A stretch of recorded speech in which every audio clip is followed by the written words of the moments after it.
I'm MariahSincere, and I've been living and traveling around Latin America for a few years now. On this channel, we have honest conversations about travel, relocation, culture, and how to build a better life abroad. If that's your vibe, then you're in the right place. Tonight, we will be diving into the realities of dating in Colombia. And I'm very excited for this episode because I will be reviewing one of Jamie's from Travel and Motivate interviews. Honestly and truly, shout out to Jamie if you're watching this. I love his interviews. To me, they're the most interesting because he's very short and concise and to the point with his questions. So I'm not sure if Jamie is out of the country yet, but I will be interested to see what he will come up with in the content that he can create once he's actually living in Latin America. Shout out to him. Hey Willis, how are you? So this interview that I'm going to be reacting to, he is interviewing passport graffiti. Now, I have seen, I think, one of Passport Graffiti's videos, and I don't know if he'll be watching. I'm not here. What's up, Chill Capo? I'm not here to take shots at Passport Graffiti. I always respect anybody that comes on the internet and they're very honest about what it's like today in Latin America because a lot of people lie.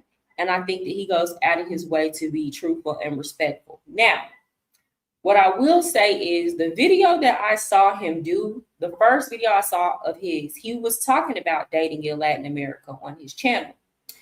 And one thing that I noticed that he said that kind of made me go, you know, he was talking about how he thinks that a lot of Latino women can be like overly clingy and possessive, right? And kind of overly jealous.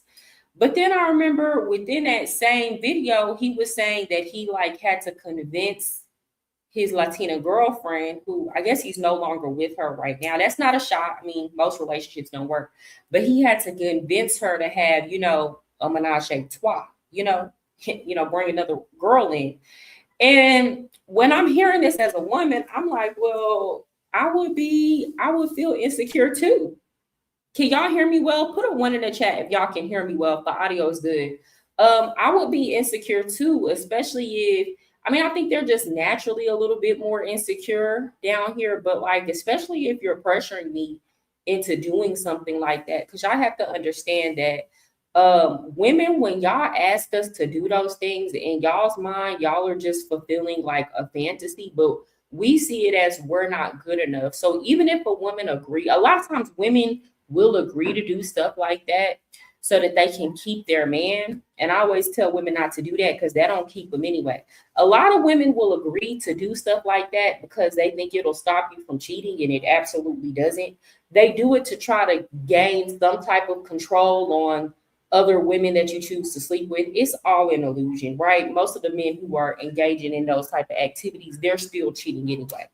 But I said that to say, like, y'all American men, as much as y'all like to say, the Latina women are crazy, they're a little bit too passionate, or maybe they're cheaters, or they come with XYZ stuff, y'all are coming with things too that they have to deal with. Y'all are coming with y'all own set of issues too. So y'all are no walk in the park. I'm just being honest. But I find that a lot of y'all expect the women to deal with y'all's issues, and y'all don't want them to come with none. Okay, that's just honest. You got to let the woman initiate that and set it up, or it won't work. Yeah, and that's if she wants to do it.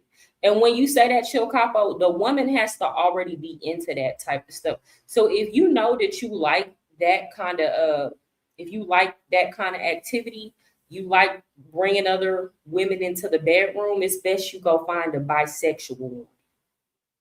It's best you go do that. Now, I have seen cases. I remember I have an ex-boyfriend, and he had a friend who he had a girlfriend that was, went both ways. And they started inviting this girl in, and then the girl would spend time at the house and all that. Y'all, so then it turned into like a throuple. Why they kick him out the relationship? So you got to be careful with those types.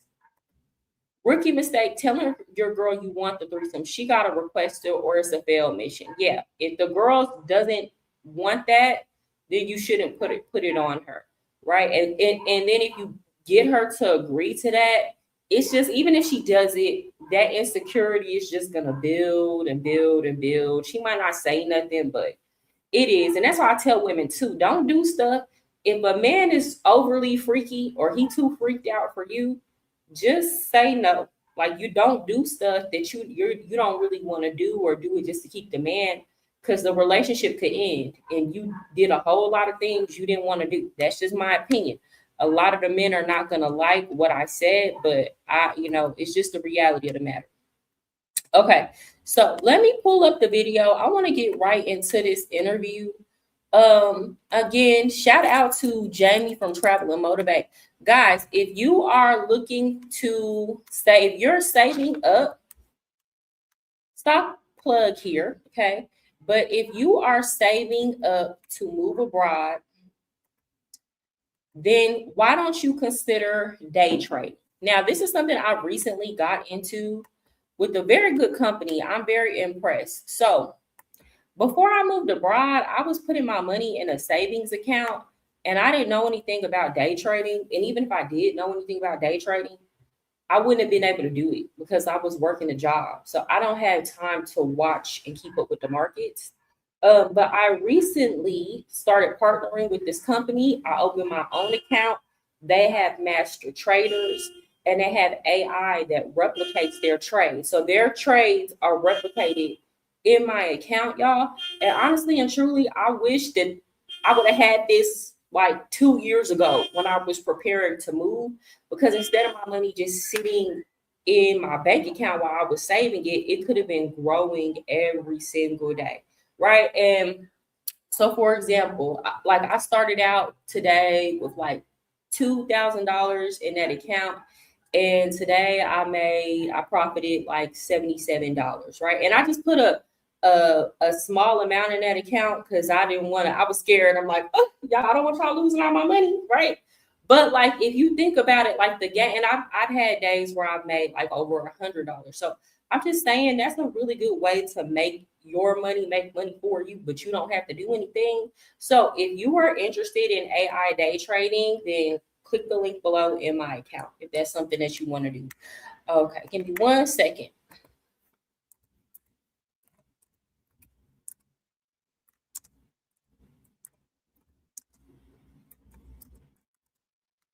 Here we go. I'm pulling up the interview right now. Ooh, oh, that ain't it. I should have had this already up and going for y'all. I apologize.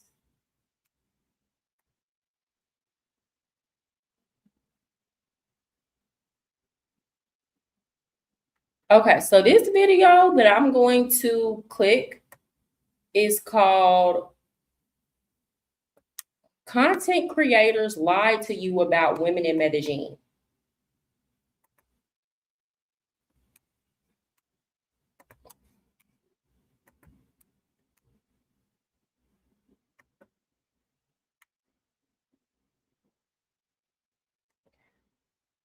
Daniel says that's not true. She doesn't have to be bisexual to initiate that. Also, a lot of women be kissing each other just bisexual. That's a bisexual just because.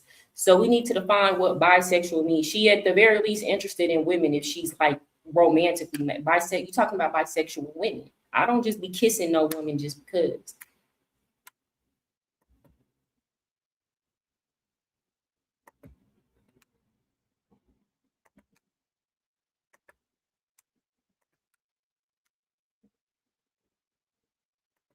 Man's weakness is lust. A woman's weakness is attention. And for the women that are always seeking attention online, and I know somebody in the comments is going to be like, oh, well, that's all women, you're right. But here, a lot of the women, that are very, very beautiful, they are trying to leverage their beauty and their sexuality. I mean, of course, in some shape or form, this is all women, but here more so than others because the women here know that opportunity comes from those two things, their beauty and their sexuality. Yeah. I would say, I know he's going to get into it later on in the interview, but I would say, because all men, they do like to generalize. Like, that's all women that just love attention. And it's like, there's levels. There's levels to this. And in Colombia, it's turned up to the max. That's why a lot of these girls, for their 16th or 17th birthday, their parents are buying them a nose job or a boob job or a BBL. There's levels to this, y'all. So, if you have women that are always, and you'll see it if you have any girls that are, on Instagram here, constantly doing the selfie, singing in the, video type thing. They're always putting out those type of videos to. It's not uncommon, especially with the younger girls, to take pictures and photos in their lingerie and post it to WhatsApp. Best believe with majority of these girls, if y'all get into some type of argument or something like that, or you're mad at her, whatever the case may be, she's gonna go post provocative photos, extremely provocative photos to try to. It's like low level game, like low level trying to make you jealous. They don't, kind of garner attention. Peacock. Yeah, let's just be real. Let's call it what it is. If they were just doing it for themselves, they would just record it on their own phone and just leave it on their phone, or put it in a close friends amongst their girlfriends or whatever. But no, it's, when majority of these women's followers are guys, they're putting it out there for advertising. Hey, Jamie Woods, we here to travel and motivate. No curry, we just. I know some of y'all be watching the videos and don't subscribe. Support your boy. I'm putting in the work. It's free 99, free of charge, right? So definitely hit that if you already haven't. Of course, hit the likes up, because this interview, I mean, if you guys saw the last interview we did together, there were so many talking points, so many like groundbreaking points that my guest had said that, like, trust me, guys, you're going to want this video to get out there to as many people as possible so everyone can join in on the conversation, because there's definitely going to be a lot of good points. And of course, guys, like I said, make sure to comment down below. Let's get that conversation going down on subscribers. So guys, listen, that interview had the internet going crazy. I remember all those TikToks and reels we were dropping. It was a good time. But guys, we're here to run it back. Esta peca favorita del cine. Este es el mejor discoteca aquí en Medellín. Sí. But guys, I'm talking about my friend over here, Passport Graffiti. How you doing, my friend? I'm good, man. I'm good. Appreciate you having me back on, man. Especially, yeah, definitely, man. Because the thing is, bro, the way I look at it, if I get you back on for part 2, it's because part 1 was dope. And part 1 was phenomenal. I mean, all the clips that I've dropped, I don't think I've dropped that many clips in an interview ever. Like between you, Austin, going on like 2.5 hours. Yeah, man, it was a long interview, but it was a very good interview. But I'm sure this one will be just as good. But Sean, can you let people know a little bit about yourself, maybe for those people that didn't get to see part 1? Yeah, for sure. So I go by Passport Graffiti, originally from San Francisco, California, but was living in Miami before I decided to move to Medellin, Colombia. I have been living in Medellin, Colombia, a little over 2 years now. This is going into my 3rd year. In Miami, I had an Airbnb business, also do photography and videography as well, and pretty much have kind of settled here in Medellin and make content revolving around Medellin and in general. Okay, so I was gonna stay with Passport Graffiti. Y'all don't make nothing of it because y'all think everybody flirting, trying to get together. He's not an unattractive man. He's in shape. He was in Miami. Sounds like he was doing well for himself. So y'all got to understand, he's already starting above the average dude that's coming to Medellin. So keep that in mind. He's already got a head start on a lot of the men. Yeah, definitely, brother. Yeah, man. So tell me, man, what's new over there in Medellin? How's everything going in Medellin, bro? Everything's good, man. Mainly just grinding, trying to get out content. Essentially, we were talking off camera about one of my latest videos that, was posted. And essentially, I'm trying to give people either content or a perspective that I wish I would have saw when I was moving here. Because a lot of times when you're looking up content on YouTube, it's just mainly talking head videos. It's how to be safe. It's a lot of general stuff. Not saying it's not valuable, but it's not giving you, I would say, what I would consider, key information that a lot of people might want, like what it looks like to actually be on a date, where it's not something where it's like some guys just paying some girl to be, in a video. Is something genuine, organic, as well as just a lot of informational things. Like pretty soon I'm going to have a whole restaurant guide that's going to come out about Medellin and all the, best restaurants to go to, stuff like that. Like this is all stuff I had to learn, over the course of the last couple of years versus, I'm trying to provide it all in one place. And this is somebody that you should look. He's been there. He's done the time. He's put in the work. So I think that this is, see, y'all got y'all popcorn now. You here to be messy, easy. So this is actually somebody that I would actually take advice from. Y'all be taking advice from men that's just going from place to place to place, punching on holes. And they'll go somewhere for 2 weeks, put out a guide, and then y'all buy it. Or they be acting like they know something. And then I be having to answer basic shit like, why are you in Colombia with your kid? And it's like, bro, if you know this country so well, then you know like all the stuff that there is, what this country has to offer for children. I shouldn't have to explain it to you because you should already know. But I digress. Them are the people y'all listen to. Yeah, man, I've noticed that your content is very well balanced and very down to earth. And I mean down to earth as in like realistic. Because I put this video up on my close friends today, but there's certain guys, man. And the thing is, bro, I have no problem with the content. I just have a problem with how they angle it. So, for example, I saw this video of this guy just at a restaurant, I guess in Provenza. It kind of looks like it's in Provenza because that street looks very like familiar to me. And so he sees these two girls walking and gives them the phone. They put their phone number, and the way he angles it and the way he, of course, put in the description center was basically he said, oh yeah, this is how it is picking up women in Medellin, this and that. And I'm like, fam, those aren't women. Like they're women, but they're not regular women. Those are like 304s. They're streetwalkers. Yeah, they see you as a leg. Actually, I saw that video on TikTok and actually commented. And the men be eating that up, and they be like, "Oh my God, it's so easy for us." And it's like, duh. If you're a woman in a certain area, an upscale area, and you see an American, it don't matter what he look like. Do y'all understand? This is also a part of the content that we see on the internet now that women who are teaching hoe culture target American women with now.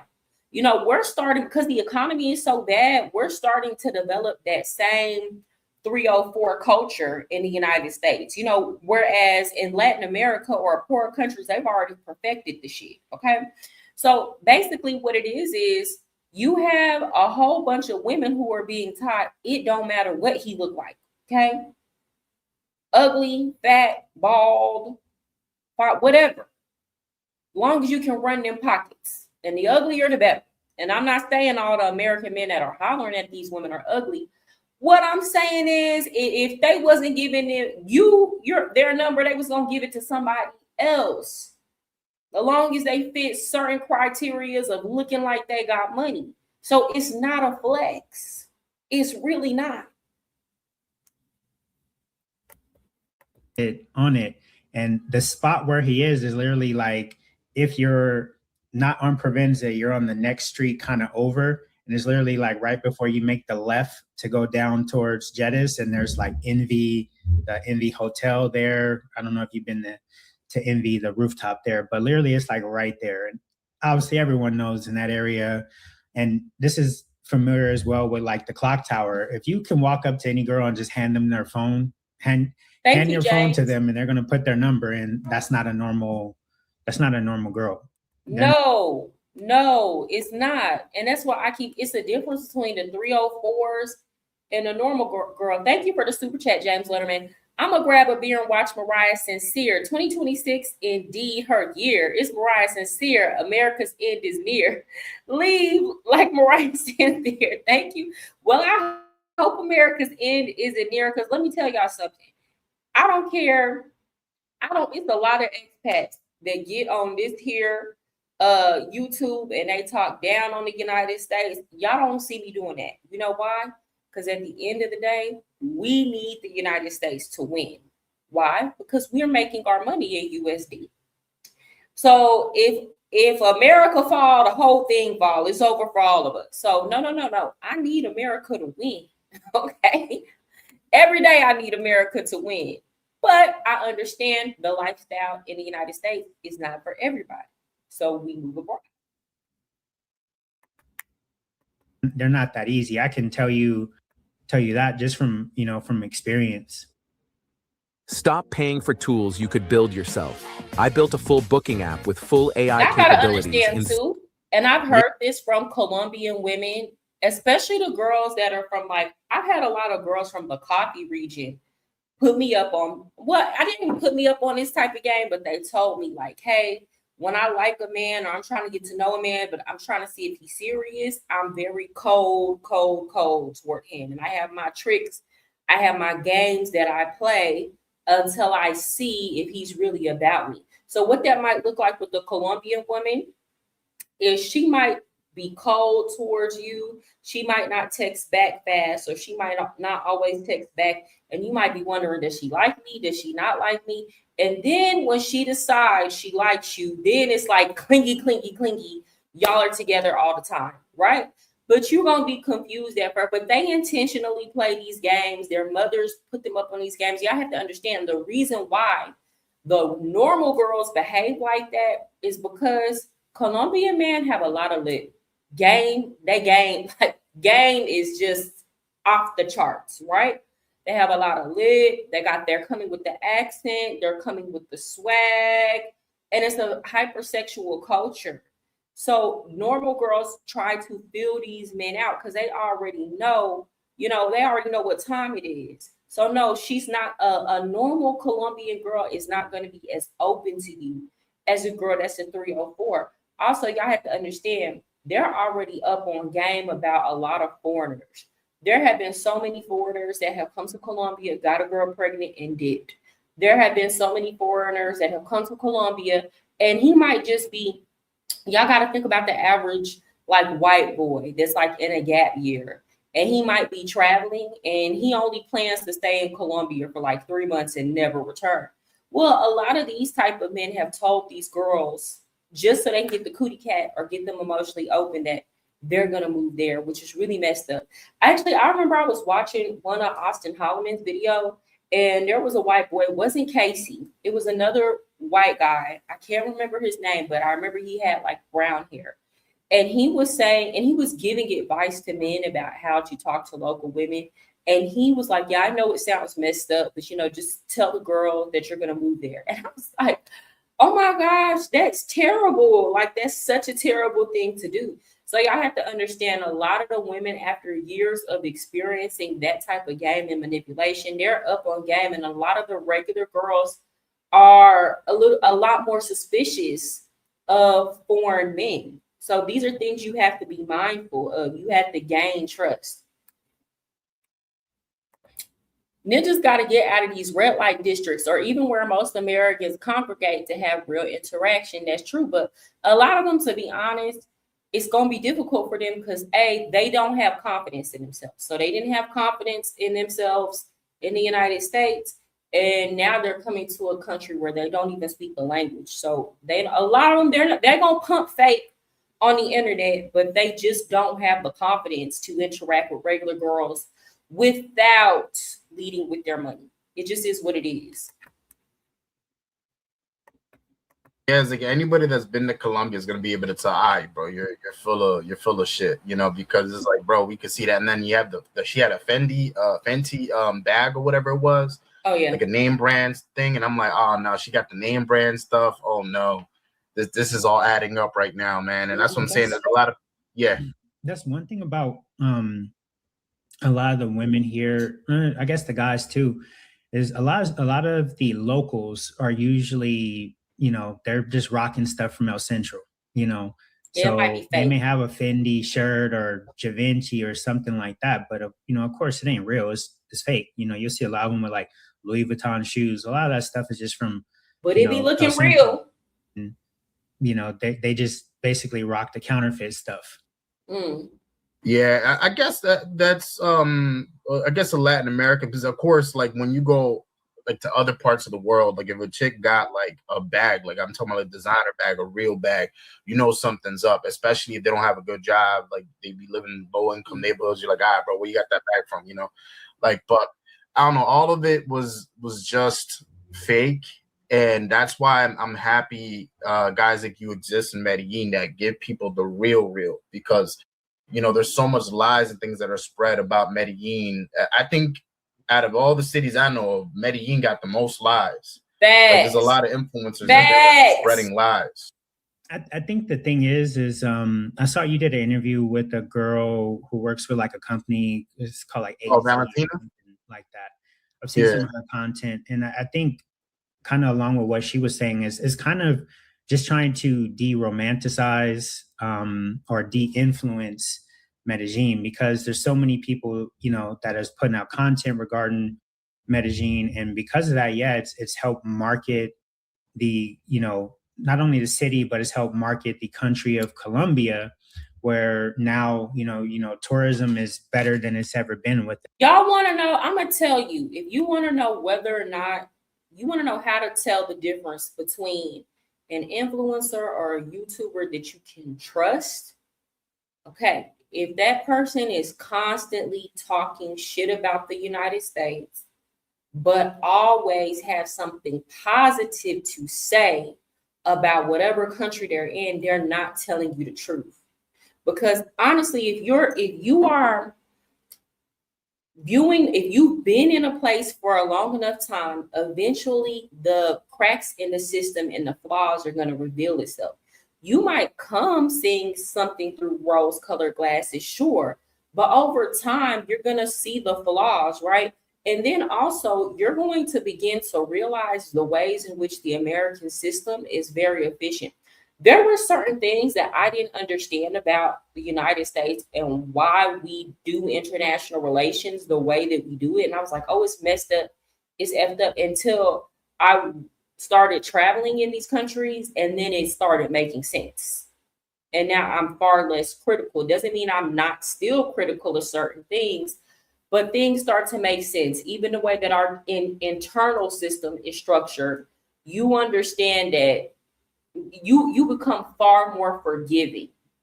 That doesn't mean that there are not amazing, wonderful, beneficial things about living abroad. Obviously, I wouldn't be abroad if that wasn't the case. But I'm going to always try to come to y'all from a realistic and objective perspective, not romanticizing wherever I'm at. And a lot of people do that to y'all, because I'm going to be honest. People love to be sold a dream. Y'all love to be sold a fantasy. The lies sound good. That's why a lot of these channels where the men act like you just finna go overseas and these women are just finna be falling all over you like the regular women. That's why those channels do well, because the lie boosts y'all ego. In the last 3 years. But, I think there's a lot of misconceptions because of certain content that's put out there as far as Medellin and, as far as regarding the women here. Yeah, absolutely, brother. So something that I did want to talk about passport graffiti, and I don't know if you want to talk about it or not. Of course, we don't have to. But speaking of women, did you want to talk about what happened, of course, recently with you and your ex? Yeah, I don't mind. What happened? I didn't hear this video. Got a lot of comments on that video that I put out regarding of why I ended things. So essentially what happened is that I would say that, so my ex, for one, she's from the coast. She's not from Medellin. So just a whole different type of personality, different type of mentality. Everything's very different because she's not, born and raised here in Medellin. She's actually from a small pueblo close to Monteria. Mm-hmm. And their mentality, or at least hers, was, kind of try to get married young, have a family young. That was her mindset. And honestly, I can't say really anything bad about her. What essentially happened is, I sat her down, have a conversation. I said, look, can't find an official figure of your favorite character? See, stuff like Modeling is too hard and custom orders are too expensive? I don't feel like my feelings are kind of evolving. And instead of me wasting, these most valuable years of your life, because she was only 20, and, she wants to have the whole family and all that. And instead of me being one of those guys that's just going to, kind of string her along for a few years. And, I know that I'm not interested in anything super long-term with her. I'd rather just do the mature thing and end it now and say, hey, I want to give you the opportunity to find someone that can reciprocate how you feel for them. And basically that was it. So. Okay. So first of all, again, this is not to talk shit about passport graffiti. I respect that instead of just here's what some men will do. And I don't respect this at all. Y'all will realize you don't feel nothing for a woman, and then say, I'm going to use her until I find the one I want, and then monkey branch to the next woman. And I think that's weak ass shit. That's weak nigga shit. And for women that do that, I don't respect it either.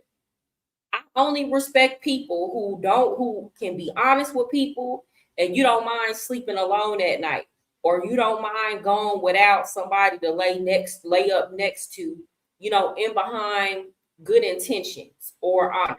So I'm going to say I can respect it, passport graffiti. But in the same breath, I'm going to turn around and say this. A lot of y'all men, y'all see how he said she is traditional. She's young. She's in her 20s. I'm assuming passport graffiti doesn't look old, but I would think he's in his 30s, right? So it's like she's 20, she's traditional, she want to settle down, probably like homemaker type of girl. All these things that y'all say y'all want, but I want to make it very clear. A lot of times men say y'all want that, and then when y'all get that, y'all can't feel for that. A lot of times y'all be having more feelings for these hoes that's taking y'all up and through there. And that's why, okay, when y'all wonder why American women don't be trying to hear none of that, it's because y'all do not be liking these women that's doing all this. Y'all might like what they do for y'all, but y'all emotions and feelings rarely ever evolve for that woman. Or they might evolve after, like, you done been with her, but you really not feeling her. So you might have some chicks on the side for years and years and years. And finally, like, when you get older, you're like, hold on, let me just lock in with this girl who's been here and done everything for me and never left me, because I don't want to lose her. Because now y'all start thinking about who gonna take care of you or who gonna be there when you get older. So y'all don't want to play yourself. It don't really be because y'all love the woman. It really don't be because y'all love the woman. So it's like, can y'all blame it? This is what I try to say. AI Travels, you getting blocked, bro, because you mentally ill. You was over here last live, you back. So this is why a lot of American women have decided they don't want to play that role, because they feel like it don't really pay off in the end. So she's a traditional woman. She was having threesomes. She didn't want to have them threesomes. And to get left anyway. And I'm not saying passport graffiti's wrong. You don't have to stay with somebody you don't have feelings with or that you don't want to be with. I'm just saying that type of shit don't keep a man the way that y'all are saying that it does. Because if it did, women would be doing it.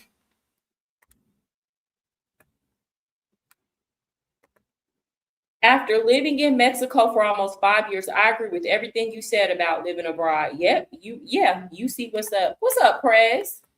Good to see you.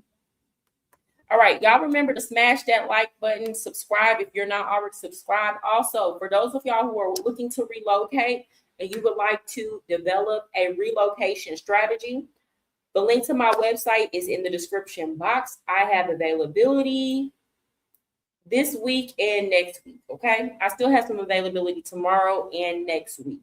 So you can hit the link below.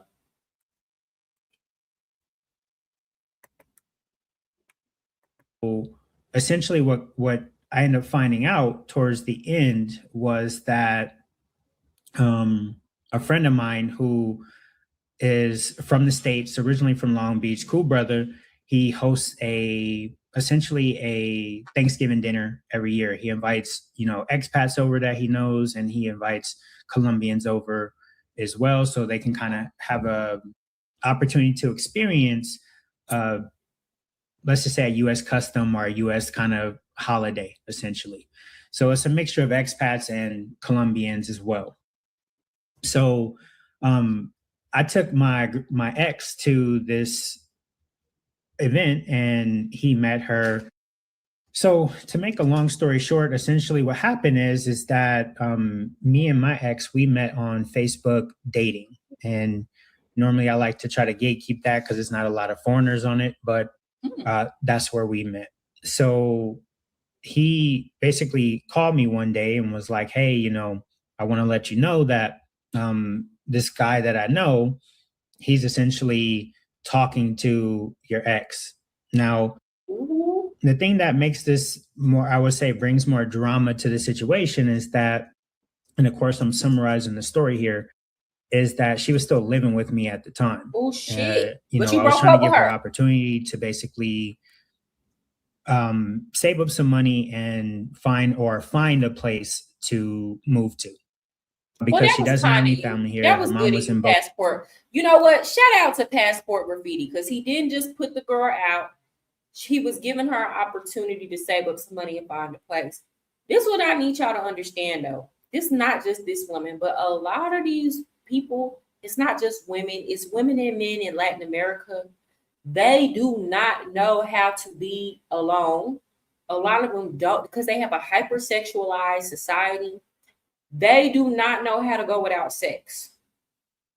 So you best believe in most cases, if y'all break up, very quickly, they will be sleeping with somebody else. They will either be dating somebody else or sleeping with, very quickly. You be like, bro, we just broke up. Or you just broke up with me. Or they're like, damn, can you catch your breath? Can you put your little coochie or your little thang-a-lang on ice? No. You know what I'm saying? No. I remember when I was I was having a conversation with some Colombian women, and mind you, I wasn't trying to be celibate, but my whole thing is, when I don't have a boyfriend or somebody that I've been dating, like, I don't have a sneaky links or like casual partners. Let me say that. It has to be somebody who we're either already together or it's something that like might be serious, right? So like I was telling them, hey, I went X amount of time without, sleeping with anybody, and their jaws dropped. Mind you, I think it wasn't even that long. It was only like a year. And they were like, oh my gosh, I couldn't live like that. And I'm like, what do you mean you couldn't live like that? Like, sometimes it just be like that. You gotta live like that. What are you talking about?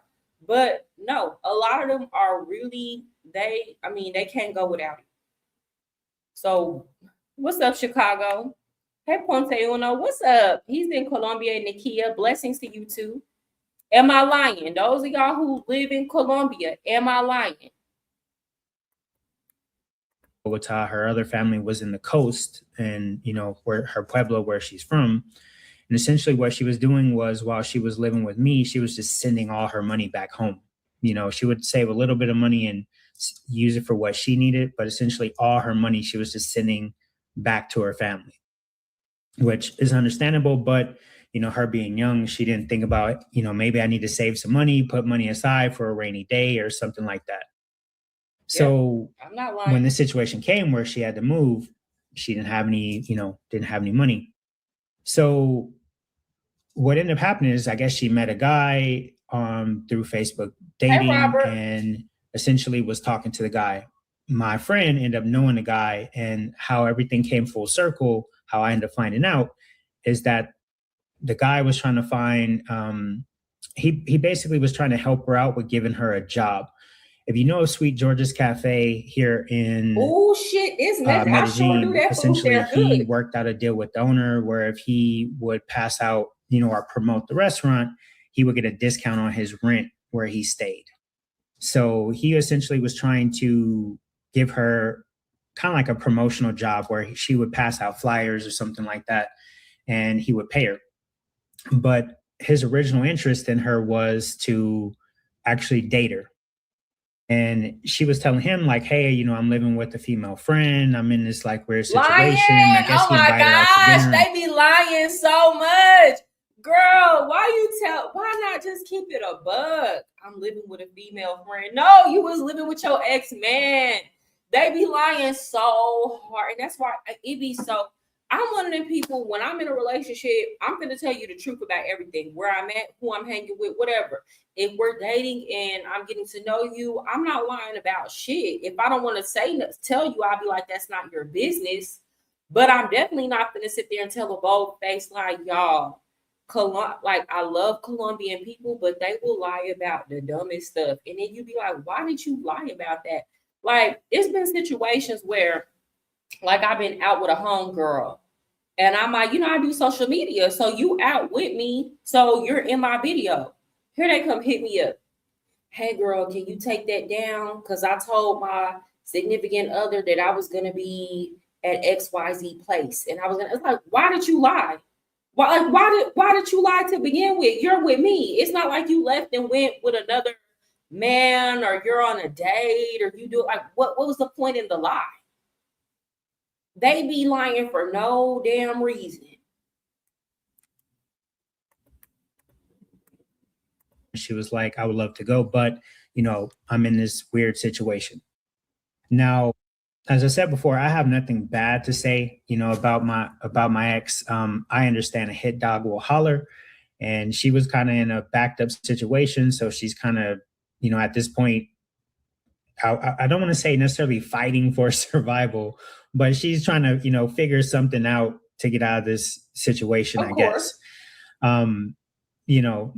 So that's essentially what ended up happening with that. And once I found out, he called me same day. I hit her up and was just like, look, I know what's going on. I know you're essentially talking to some guy, or even if you're not talking to him romantically, you met some guy recently within the last couple of weeks through a dating app. And for me, it's, zero tolerance for any kind of disrespect or anything of that sense. So as soon as I found out, I was like, all right, well, you gotta go. I was trying to, give you the courtesy here to. You told her you didn't want her. You didn't see a future with her. So what's the problem? Sound like you got in your feelings a little bit. And I know she was still living with you, but it's like if you don't want her, she's trying to figure something out. I mean, maybe y'all should have discussed that. Did y'all discuss that? Did you tell her as long as she was living with you, she couldn't date? And here lies the problem with, it's another thing the fellas had to consider. When you're living in a country where the women don't feel like they can do it by themselves, or they genuinely might not have the resources to do it by themselves, a lot of times when you back them up against a corner like that, they're gonna turn to a man. They're not gonna be like an average American woman gonna try to figure out how to do it by herself, or she might already have the skills, and she might, you know what I'm saying? She might, just turn to fit. A lot of these women know they're gonna revert to what they know, which is I now gotta rush and find a new man.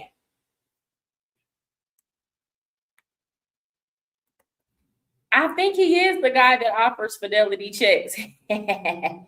Wow, y'all be so messy.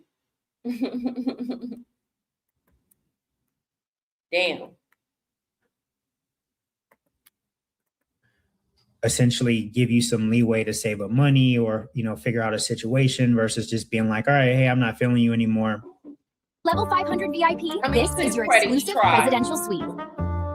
Level 100, not bad. You'll stay in the standard single room on the 748th floor. How much longer till we get there, man? Look who's asking! If it weren't for you, I wouldn't have to climb all this way up in the first place. Putting you out on the street. Well, I think I've told you this before, but I see where both sides are coming from here. I totally get it. I'm not going to comment on the specifics. That's your story. There's your stuff. You feel me? I'm not going to comment on that. But what I will say is, she seemed like a very sweet woman, very nice, and I think you handled it very maturely. Yeah. In the sense that you were really looking out for the girl despite what was going on. And you speak so well of her. Most guys in your position would have taken a total different stance. True. And that's why I respect you so much, bro. Like the fact you were able to still speak so highly of her, speak well of her. She doing the best she can from where she coming from. And he knows that. Her. And that's definitely a good thing, man. But like I said, she seemed like a very good woman. And my next question for you is because, girls like her are so rare in the tourist areas of Medellin. I'm not going to say all of Medellin or all of Colombia, but, that's actually the question I have for you is, you being a person that actually lives in Medellin, that, you have boots on the ground. Do you think that it's hard to find a good woman in Medellin? So I think when this topic comes up, I think we, as men or in general, we like to generalize, right? We just say all women in Medellin because of what may be the average interaction, But I will say I do think it is possible, but the outlier here is going to be they're more than likely not going to be the 8s, 9s, and 10s that you see on social media, all the Instagram reels that you see or the TikTok, clips that you see. Y'all know what's the problem? And I noticed this, like I was looking at a pic of, it was this football player. Who was this? Or was it a soccer player? Whatever. And he had a picture of his wife, and I'm like, oh, she's really pretty, but she was like naturally pretty. She wasn't like surgically enhanced. And then he made a statement like, people asked me why I chose to get with my wife. And he's explaining why he chose her and not some IG baddie. And I'm looking at his wife and I'm looking at him and I'm like, under normal circumstances, this woman is out of your league.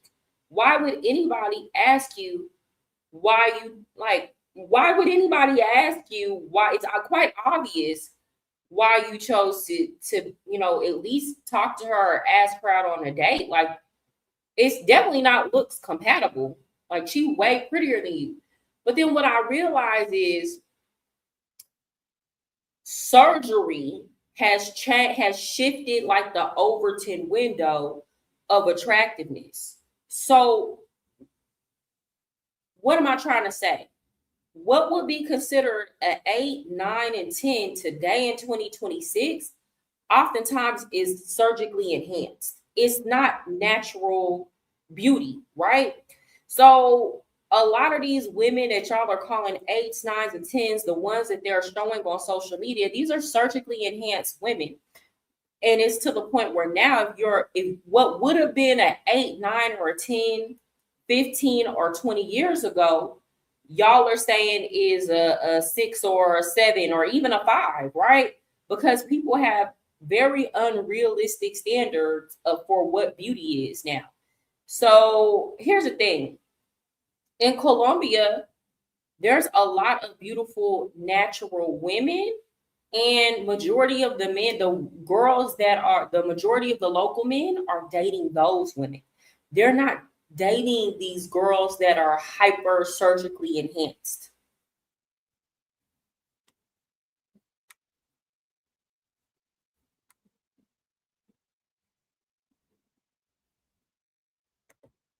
Mariah, that's all we can do is the best we can, given the cards that we are dealt or the place we find ourselves. Not facts. And he ain't talking bad about her. I just think he kind of got a little bit in his feelings, or he calling it disrespect when I'm like, bro, you broke up with the girl. Like, I understand you're like, oh, you can stay here, but maybe they didn't talk about that. And I wondered, like, did he tell her you can't date anybody so long as you're in my house? What did he expect from her since he broke up with her? Ninjas be engaging in cohabitation with these chicks. I think that can make relationships challenging. That's just my thought. Yeah. I mean, to his credit, it's very good knowing his situation and he didn't just put her out, because that would have been messed up. Like, Colombia is not like the United States where she could have probably went to like a women's shelter or something, because her family lives on the coast. Like, if he would have put her out, she would have literally been on the street. But it is what it is. Facts. BBLs and other forms of surgery, along with social media, has destroyed realistic relationships for some folks. Yeah. And it's like men be looking at, first of all, a lot of these men, and I'm not talking about passport graffiti, but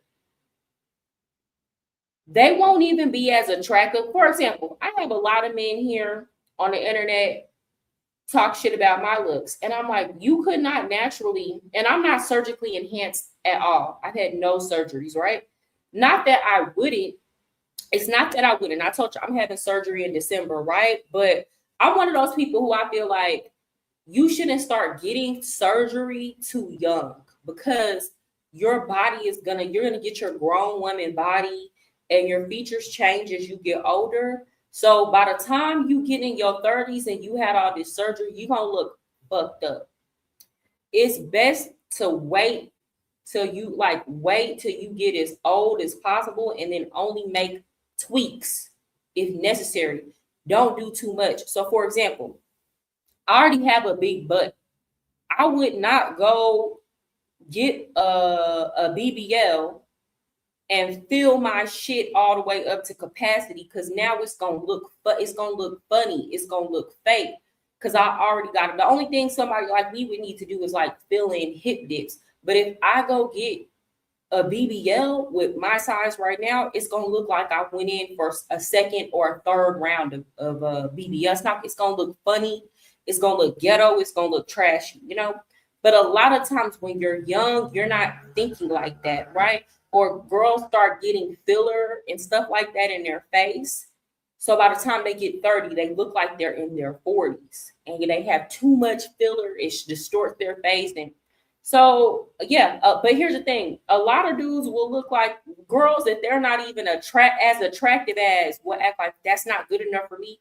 And they want every girl to look surgically enhanced. They want every girl to look surgically enhanced.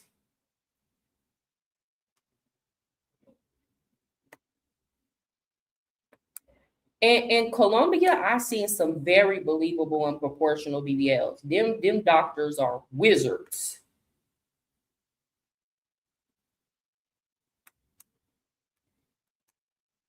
Yeah, you're right, Maria, because them 44Ds turn into 46 longs. Yeah.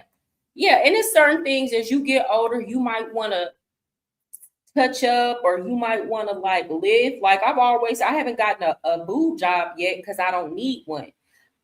I've been blessed that God has kept these girls up, but best believe I'm not going to let these things fall to my knees or fall flat. If I need to go get some work done, I am, but I believe in just doing that stuff, waiting until it's naturally necessary to do that kind of stuff.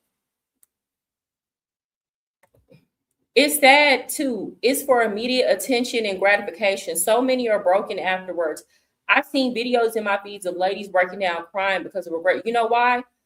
Here's the thing. They get the surgery thinking that it's going to change their life.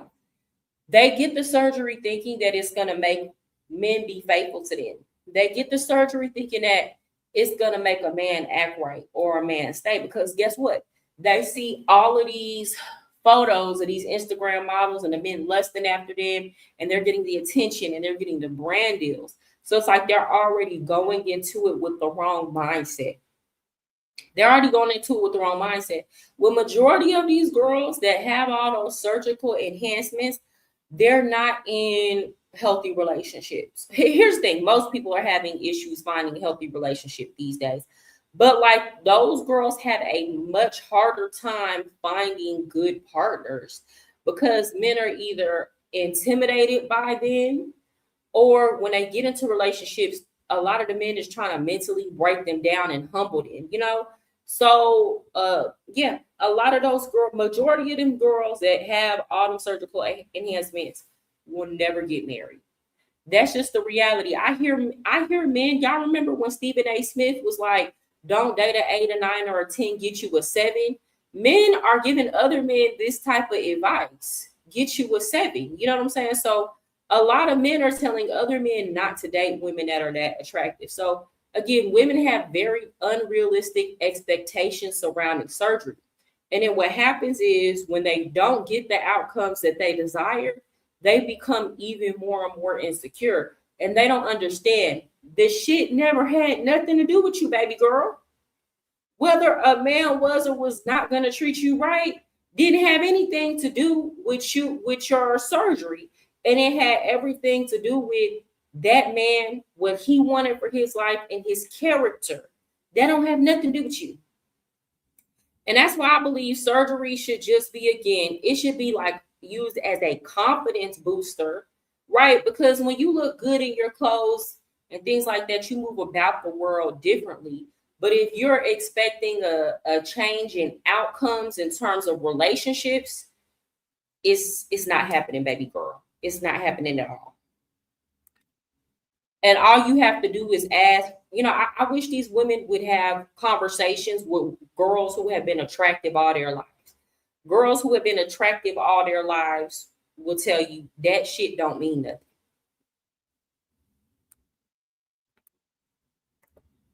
They don't even know that some of those girls are getting the surgeries, are doing work for the money. Oh, yeah. I know plenty of girls who had their surgeries funded through, you know, laying on their back. So many chase Kim K's bill, yet she recently removed her enhancements. Yeah. No. BBLs don't really come with a smell. Not an attempt at comedy, but no, they don't. I'm saying this as somebody who worked in a strip club. I've been around more BBLs than the average person.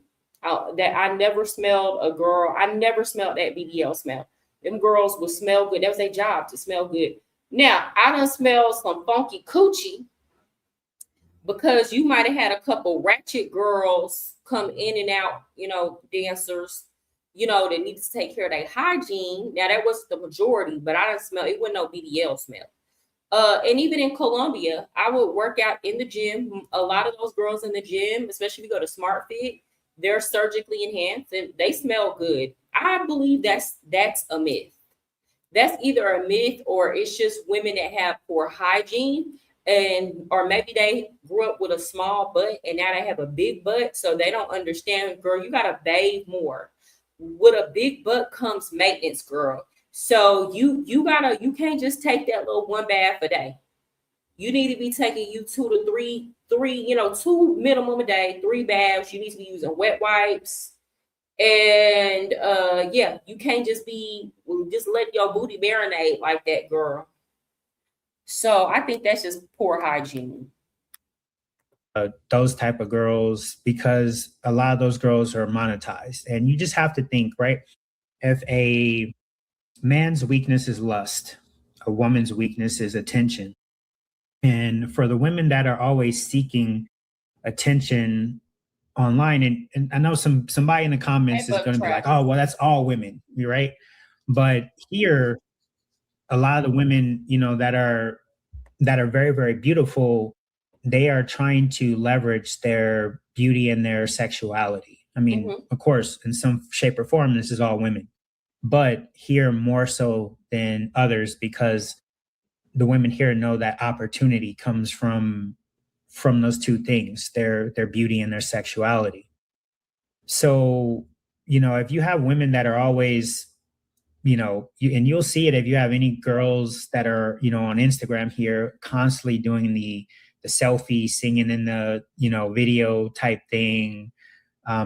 They're always putting out those type of videos to, you know, kind of garner attention. Peacock.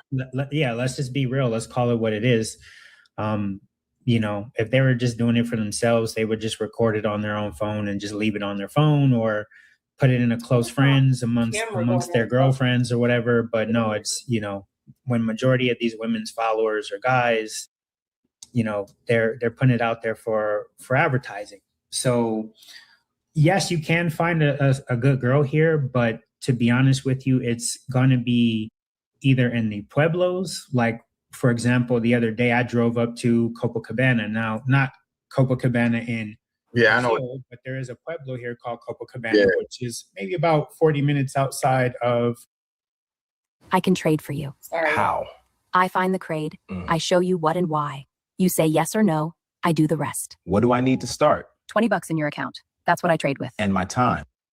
Medellin. Beautiful girls there. I talked to a couple normal girls there, but in those pueblos, you're not going to find a lot of the 8s, 9s, and 10s. I'm not saying you can't.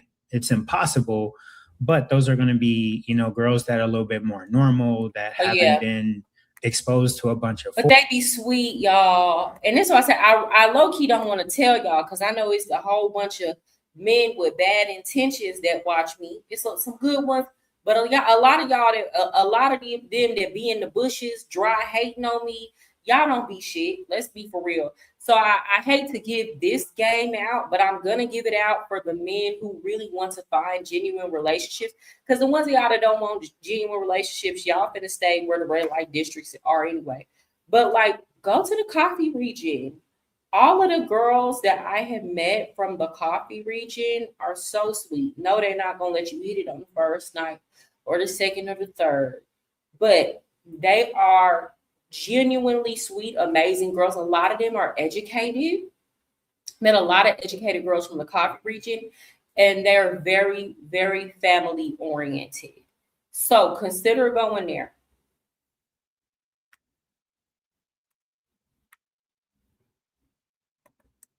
Foreigners, like the other day, like I was telling you off camera, I'm working on a video where I'm doing some street interviews, and I went up to a group of girls that were sitting at a table, and I asked them, hey, I'm doing this video. If you guys mind helping me out, I'm essentially asking Colombians or, Colombian women something they like or don't like about, foreigners, and something they do like, or would you date foreigners, whatever. And one of the girls, they said they didn't want to talk on camera, but she was like, when I asked, well, what don't you like about foreigners? And she was just like, oh, tantas cosas, which means like so many things, or so much essentially. And I was like, God damn, like, so thank you. It's a mixture of, and I've seen other people say, oh, well, there's this kind of xenophobia, or, gringo go home. And I don't believe that's 100% true. Like, it's still, I think, very 50-50. Maybe some feel that way, some don't. Bien, ¿y tú cómo estás? Bien. ¿Y tu nombre es? Mi nombre es Yalimar. Hailey. ¿Y dónde eres? Yo soy de Venezuela, pero vivimos aquí en Colombia, en Medellín. Igual. Yo tengo 3 meses. 6 años. Mi pregunta es algo que te gusta sobre los extranjeros. Bueno, algo que me guste. A mí la verdad me gusta Trump porque sacó Maduro. En serio, sacaron a Maduro, entonces yo amo todo lo que tenga que ver con Estados Unidos. She like everything. Venezuelans love the United States. Venezuelans, even before the whole Maduro thing, every Venezuelan that I met in Colombia love the United States. Me gusta que le traen economía al país. Sí, la verdad sí. Okay. ¿Y algo no te gusta sobre los extranjeros? Pues no, nada, por ahora es porque yo no sé hablar inglés y no me sé comunicar con ellos, pero pues creo que es lo que no me gusta. Pues a mí no me gusta a veces como que vienen acá como con un propósito más allá de... Entonces como que ven a Colombia con ese propósito solamente. Oh, I think she's saying Eso es lo that. que me gusta. I think what she's trying to like say without saying is that like a lot of the foreigners come to Colombia just for the sex tourism. He said America 250. Yeah, I've been meeting a lot of people abroad that love the United States. Like even here, I think most Dominicans have a very positive disposition toward the United States. It's not like it's certain people in the United States that will try to have you like thinking that all across the world, everybody hates us, everybody hates the United States.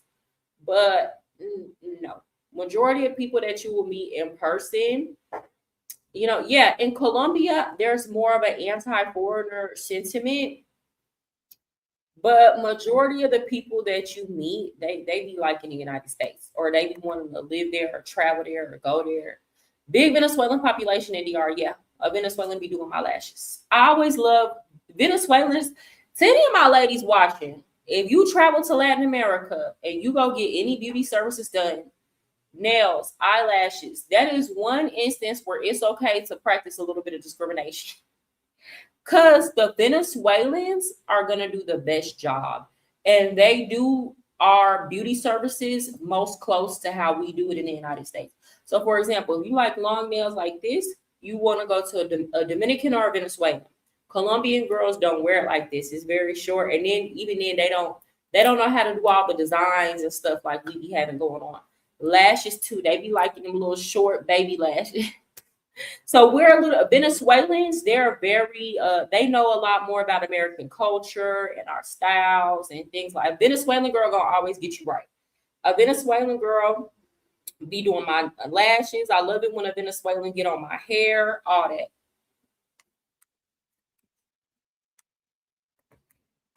Colombia es muy bonito y pues Medellín es muy bonito, pero vienen con otro propósito. Claro, la mayoría de los... Y en este momento tiene Okay, Misha. Necesitas con extranjeros o no? No, yo no. Hold on, Misha. I might have to have you come on, girl. Okay, so Misha says, I prefer the red. I feel like I've seen you on somebody's channel, girl. I prefer the red light district for my husband because it's just business. LOL, have your fun on to the next. Happily married. Shout out to y'all. I think I've seen you on somebody's channel. So she's saying, hey, the red light district is best for her husband because ain't no feelings involved. It's a transaction. And that's what I was saying. Fellas, if y'all want these type of relationships, there are women out there that are already going to be okay with it. No need in trying to force it onto women when there are women that there are all different kind of women who want to have these type of relationships. So no need in trying to find a girl that don't want to do it and force it on her. Don't do that. Just go get you one that wants to have the type of relationship that you want to have.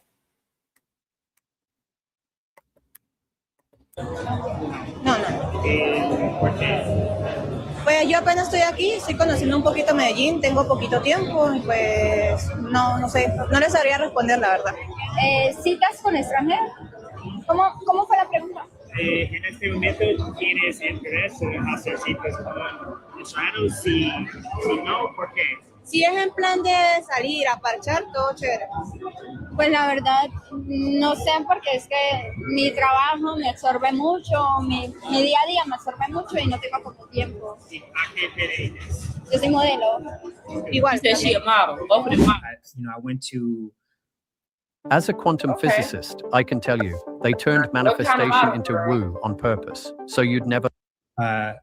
The University de Antioquia here, and I did some interviews with some college students, trying to get a perspective of, the next generation and see what do they think. And then, I've gone to older people as well. So I'm trying to get like a full mixture of opinions and thoughts of people, not just, one demographic. But to circle back and stay on point, yeah, I do think it is possible to find a good girl here.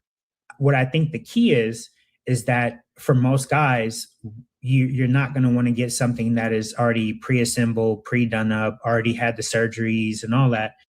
The key is going to be finding a girl that's like a 6 or a 7, essentially a project, and you fix her up or shape her what you're into. Passport graffiti. So if a woman hasn't had all them surgeries, she's a project. Damn. But he keeping it real. This is how the average man thinks. It's like y'all had so much exposure to corn, and y'all had so much exposure to these IG women that is like the standard. That is like, even though like 20, 30 years, y'all remember the music videos we used to watch back in the day? Even if you think about the tip drill video, what was considered a big booty in those videos today would be considered like, she got a little bump back there. I guess it ain't completely flat, but she got a little bump, That's like, those women aren't even considered big booty and curvaceous today. It's like the standard have shifted to where men look at a girl that's just naturally pretty as a project. And this is not to talk about him, because he's really giving us insight into how the average male nowadays thinks, right? Or how a lot of the men, and this is what's causing so much of a problem. A man will have a girl that's pretty interested in him, and he be talking about he deserve. You know what I'm saying? He be looking at the IG models and be like, that's what he deserve. And it's like, sir, what? You ought to be glad and happy somebody like your stinking ass. For real. Let's be so for real. It's all lust. That's wild, and shows how wild social media and lust has ran. It has. Because I'm like, a project? What? Because when I think about the girls from the coffee regions that I'm telling y'all about that are in relationships with Colombian men, I wouldn't even think the Colombian men that they're with would look at them like the Colombian men that they be with be loving them. I wouldn't even think that they think of them as like a project. When I think about these sweet girls that I'm telling y'all about from the coffee region that don't have any surgery, I'm like, bro, they're not a project. These are girls that are just naturally pretty, but and they're more like significantly more attractive than a lot of these men that are coming to Colombia to date them. But it's insane that a lot of these men would look at them and see a project.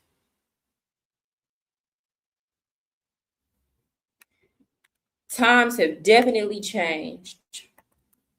Like, my ex was definitely one of those girls that could have been a project girl. I'm not saying she was ugly or anything. She's, a very pretty girl. But to my liking, or what I normally would like, I would have to, do a little bit, help her out a little bit, whether that be with some surgeries or something. For example, some of them, like Passport Graffiti, he lives there. So like, it's a lot of the men that there are the ones who are traveling and they're like the weekend warriors, or they might be digital nomads. But there are a lot of men who are like, oh, my camera keep going out of focus and it's bothering me. Like Passport Graffiti who are trying to settle in these countries. And I think this advice more so is for them. But they're having a difficult time dating. And a lot of that has to do with the fact that most of them, like, this is one of the rare few that actually learn Spanish. Most of them won't learn Spanish. And that's the problem.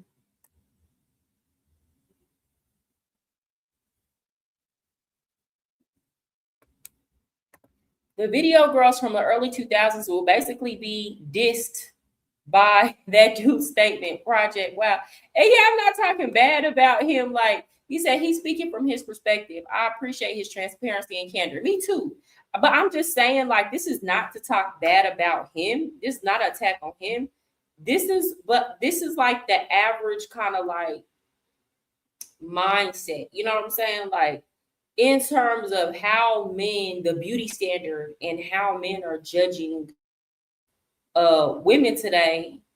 Ooh. Hold on, my camera is gonna irritate me. How men are judging women today. And part of that has to do with like this whole Kevin Samuels started that shit with the whole 1 through 10 and all. He popularized it. I used to never hear this shit, right? It was just either you was fine or you decent or you wasn't. Like, a lot of men share his thoughts, especially men like myself who are older than 30 with life experience. Yeah, I mean, he's speaking to the mindset of a lot of men right now, just being honest. He said, no disrespect to him. I'm just dumbfounded. Yeah, and here's the thing. It's a lot of men that don't think like this, though. It's a lot of men that don't like any surgical enhancements. So, but I think overall, I would say the majority have a warped perception. Another thing about it too is a lot of men have a very difficult time, especially if the surgery is good, distinguishing between what is or what isn't surgically enhanced. Y'all got to understand, in a place like Colombia, they get everything done. It ain't nothing. If you want to go get you like a little nose job in Colombia, like a little, make it a little bit smaller, take the nostrils in, do a contour, that's like $400. If you want to go get if you want to get like the high cheekbones look, that's $400. If you want to go get your teeth done, you can get like some resin over your teeth. I think that's about $400. What else? You can go get lip filler for about $100. Really good lip filler for $100. Botox for $100. It's nothing. It's nothing. So they have so much work done. To get her to what I like specifically, but that may be the case for a lot of guys is, you're going to have to find the ones that don't have the surgeries already, that don't have, that may be just natural and a little bit above average. And those are the ones that are going to be the best girls. Usually they also have the best personalities because they have to develop their character and themselves, and they don't have just, the beauty to depend on. Because, and this is something that's not just, only here in Medellin. Well, it's not just they have to develop their character. A lot of them was raised differently, especially we talking about them girls in the Coffee region. They was just raised differently than a lot of them hoes in Medellin. And I'm not calling every woman that's in Medellin a hoe. I'm just saying hoe culture is big. So a lot of it just has to do with them just socializing more, being more family oriented. Of course, that's going to create a more well-rounded individual.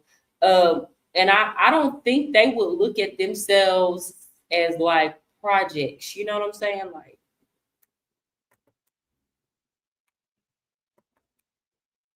or Colombia. Nor do I think Colombian men would look at them like that. I think Colombian men, I'm going to be so honest, in terms of beauty standards, Colombian men have far more, even though they're in a country with so many beautiful women or so many surgically enhanced women, they have far more realistic standards of beauty than the average American man that's coming to visit or live there. I'm just being honest, like the same type of chick that an American man would turn his nose up at, a Colombian man would get with. Most Colombian men are not, they don't even care about them 304s. Y'all gotta understand, them 8s, 9, and 10s, they already paid to fuck. Matter of fact, they paid them $10 or $20. So Colombian men don't put those women on a pedestal. They don't care. They don't pay them no mind. They don't foam at the mouth.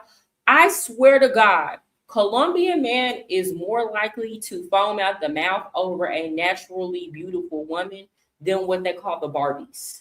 Them Colombian men do not give a damn about them Barbies. I promise y'all. Most Colombian men have a naturally pretty chick. Yes, they're used to them. They done already been there, done that. They do not care.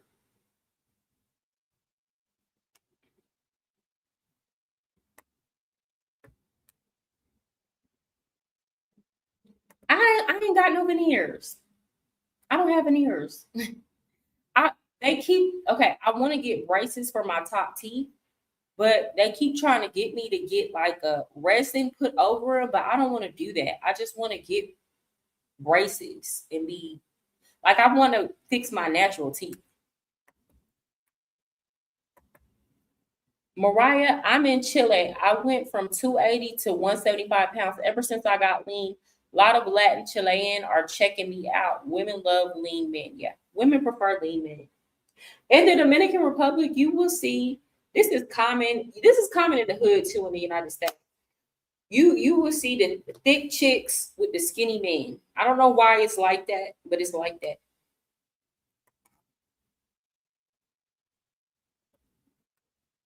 I'm Latina. It's a thing in our culture. LOL, we love it. You talking about slim men? Or what were you talking about, girl? Where's your culture, Misha? Where are your people from? No. I was saying you can get veneers for the low. Now, you can't get veneers for $400. It's more than that, but you can get resin on your teeth. I haven't had any work done yet. I plan on getting some, just not right now. Yeah, but it's most women, you know, women who are usually very, very pretty usually don't have the best personalities, or they, you know, they don't have much to fall back on besides the fact that they have a banging body, or that they're, you know, they're pretty. So yes, it is possible to find good women here. It's just you're going to have to go outside of Medellin, like, you know, to the pueblos like Copacabana. You might have to go to Caldez. You know, just get outside of the general Medellin area, which is like y'all know what's another Itagüí thing? It's and not all that those a lot of areas. these pretty women or these girls with surgeries don't have personality. Y'all have to understand a lot of them are being coached. A lot of them are being coached by other women. And the women are telling them these men don't want you for nothing other than your body. And they understand that as soon as they open their heart or show you too much emotion, you're going to take her off of that pedestal.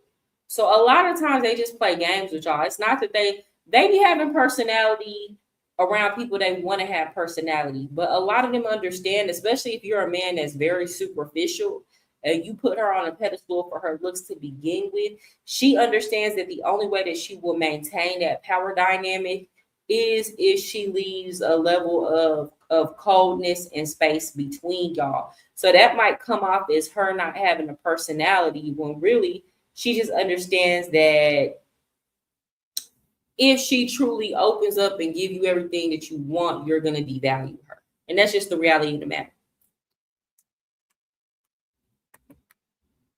In most cases. You can still find them. I mean, even still within the main city, but just like I said, they're not going to be the ones you see in SmartFit.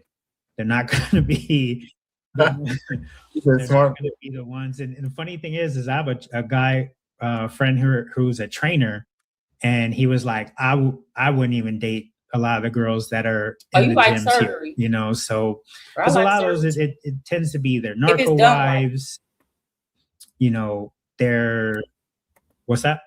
Walkers. You know what it is? You know what it is for women? I'm gonna be real, cigar music. Women look at it like that. I don't know why women are just naturally attracted to leaner bodies, but you have to think about it like this. Women equate discipline on a man is very sexy, and then we be like, you ain't got no reason to be fat. You don't have to deal with the hormones, up and down hormones we have to deal with, and y'all don't have kids. So what's going on? That's how women kind of view it.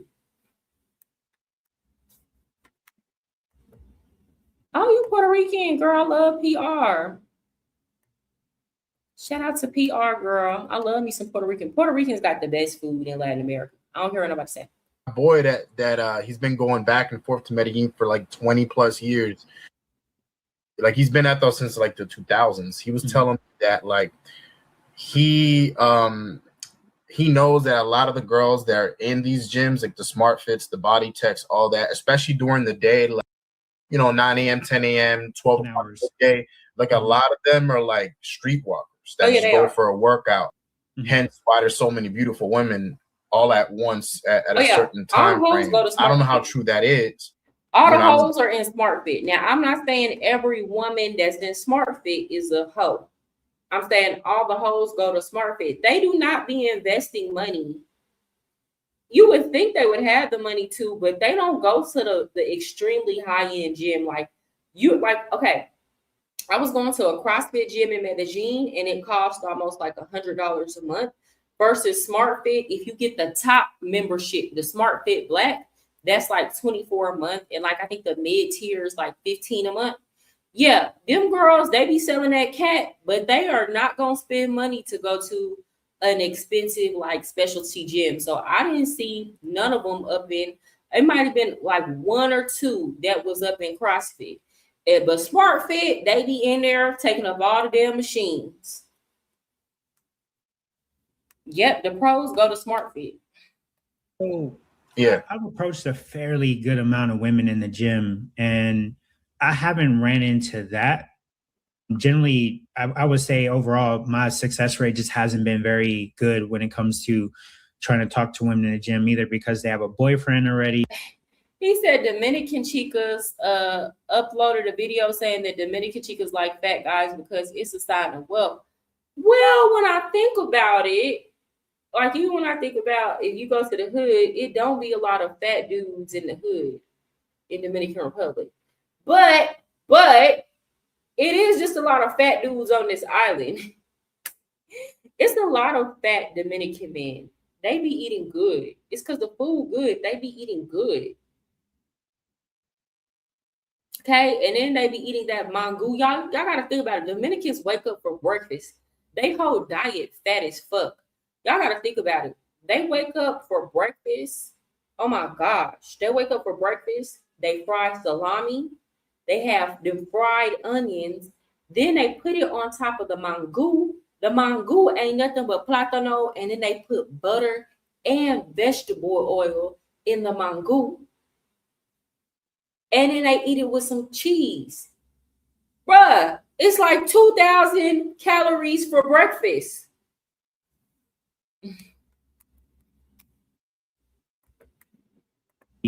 Or, you know, like I said, generally they're going to be there.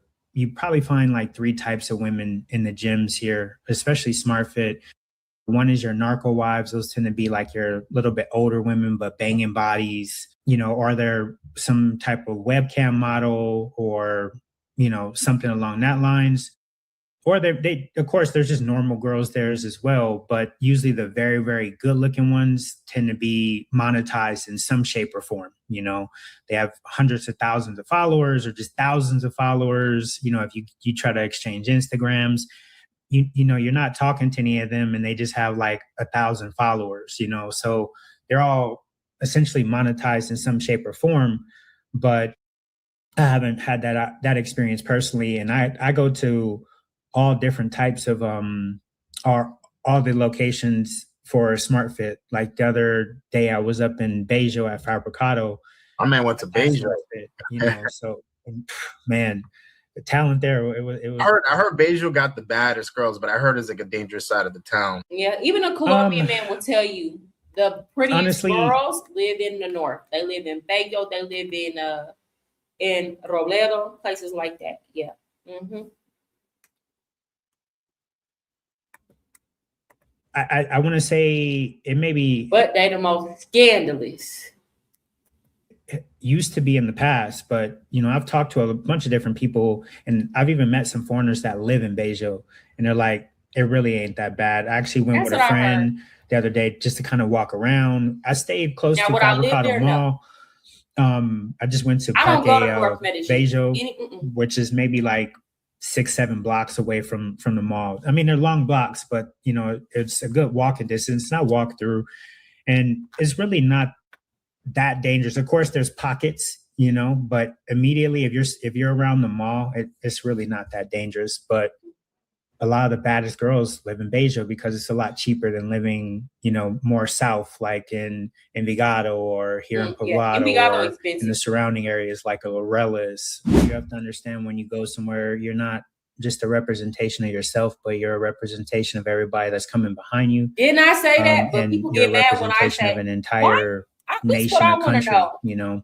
Fellas, how come when I say this shit, y'all get upset with me? When I say y'all need to mind the way y'all conduct yourself online in regards to what you're saying about these countries and what you're showing, especially when it comes to the sexual tour. I never said don't go buy the cootie cat. Go buy the cootie cat. Pay some bills around this month. Okay? I never said don't do it. I've never, never, but I always say, why I gotta put all that on the internet? Why I gotta do too much? Why, when I say it, everybody's mad? I'm just an old, bitter bitch in her 30s. But the men can come online and say the same thing. Y'all don't have none of the smoke. It's so many men online saying the same thing.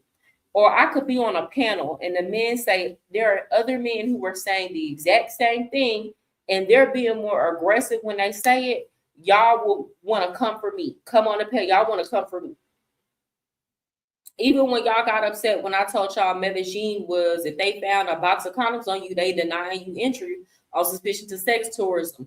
When I said it, it's men still. I posted that 4 months ago, 4 or 5 months ago. It's men still going off in my comments. But all these other men that came after me and was coming with the receipts that they were doing that, y'all don't be in their comments cussing them out, going off. And that's what I'm saying. A lot of y'all anger is honestly and truly rooted in misogyny. It's really, y'all just don't like hearing a woman say certain things.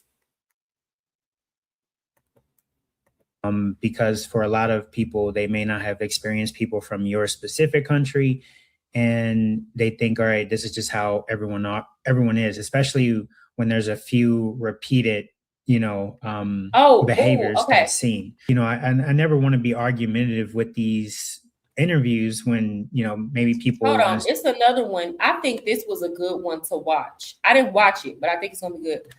So the title of this video is the same interview is Black Americans Aren't the Preference, the Truth About Dating in Colombia. Now, I haven't touched this topic on my channel. Because why? Y'all gonna say I'm hating on the black man. Okay? Now, Austin Holloman has talked about this, and I saw a little bit of what Passport Graffiti says. And it seems like they tend to be in alignment. Okay.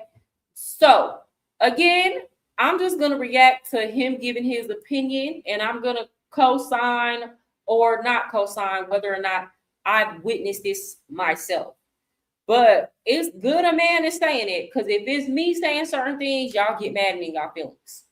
Then y'all say I'm just hating on y'all. Passport bros are traveling abroad to date mid girls. And it's like, well, it's not as simple as you think, where you're just coming out here and you're just about to bag all these Instagram models and girls, like that. If you're not willing to trick and spend a bunch of money on them, a lot of these really beautiful, educated women, that aren't sex workers, that are just normal girls, a lot of them, I would say, prefer their own, or they're very guarded when it comes to giving opportunities to foreigners. Now, I will say this, if you are a white man, even if you look in the upper stratos, okay? In Colombia, they have stratos. It's very class. Colombia is like one of the most classist places you'll ever go, right? So they have stratos, 1 through 6, 6 being the highest, 1 being the lowest. The majority of Black people in Colombia are gonna fall somewhere between strato 1 through 3, right? With the majority being in strato 1 and 2, okay? And why is this important? Well, this dictates social class. So this affects what type of jobs you'll get, who will hire you, who you can and cannot date and marry. This even affect, for example, people who are in strato 6 and 5. If they become friends with somebody that might be in strato 1 or 2, they could potentially be kicked out of their friend group just by associating with you. That's how bad the classism is, right? And people of all races can be in strato 1 or 2. Okay, so there are blanquitos in strato 1 or 2. It's not just the Black people, but the majority of the Black people tend to fall within those 2 stratos. With that said, I've never seen a Colombian woman in strato 4, 5, and 6 with even a Black Colombian man. I've never seen it.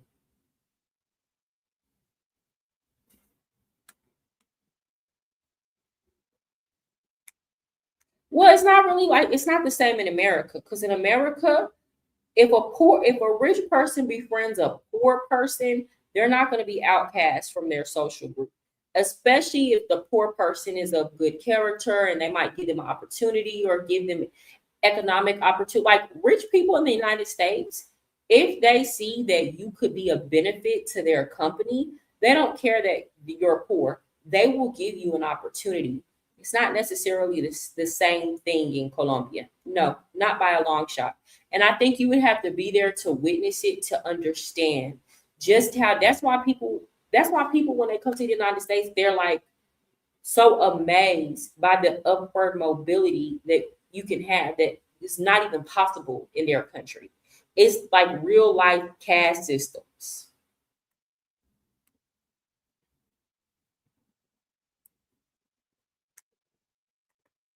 Don't they have the saying better the race via breeding with lighter skin?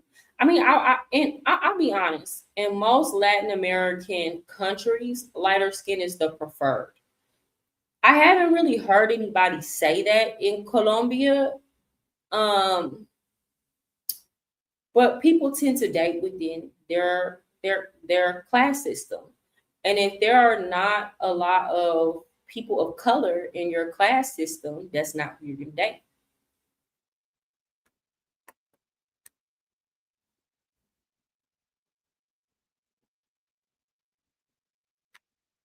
Already, it's the region of Colombia. Yeah, that's true too. On the coast of Barranquilla, Carte, I say black guys are the preference because it's more Afro-Colombian. I wouldn't necessarily say preference. I would say they're more open. Like they're more open. Yeah, I think if you're a black man, a black African-American man, it would, if you're trying to find a serious relationship, Cartagena, Cali, Santa Marta, that's going to be a much easier date. Because y'all have to understand, costeños get discriminated against because of their culture being a lot different than other parts of Colombia. So, for example, if you go to Bogota, people will literally have signs on their rentals that say no costeños. So costeños are seen as like the bottom of the barrel of Colombia. So yeah, you're going to have an easier time dating on the coast. Then, you know, it's not that you can't. Here's the thing. It's not that you can't, but it's like what he's trying to say. If you're trying to find a woman from a strato 6 or 5, that's where you're going to have the difficulty. But you will be able to date more easily wherever you're at in the lower stratos. Yeah. Yeah. I've heard that a lot too, that the Afro-Brazilian women prefer to go with white men. Mm-hmm, they do. And the white Brazilians go with black guys. Yeah.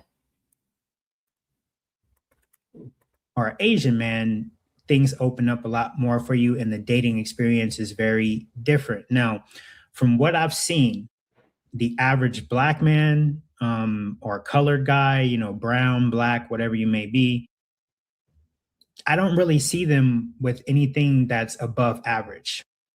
And, you know, I would say that's including myself as well. I haven't had the opportunity to get anything above average, you know, maybe slightly above average.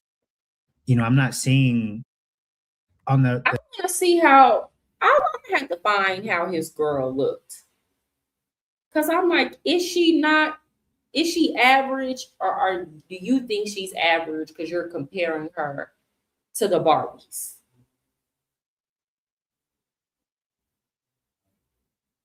The consistent rate that I see paisas with a 9 or 10, I'm not seeing black men with 9s or 10s. Hey, Jamie Woods, we here to travel and motivate. No curry, we just trying to keep our minds in the golden state. We answer to nobody but the Lord. They're trying to take advantage. I never want to be argumentative with the home.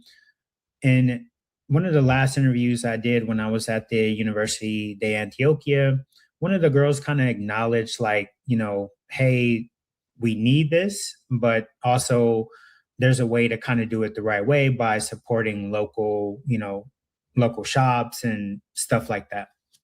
But the thing is, you know, I never want to be argumentative with these interviews when, you know, maybe people want to bring up, oh, gringos are raising the prices. But one of the things is that, over 90% of the property owners here in Colombia are still Colombians. They're not. And I would have said that shit.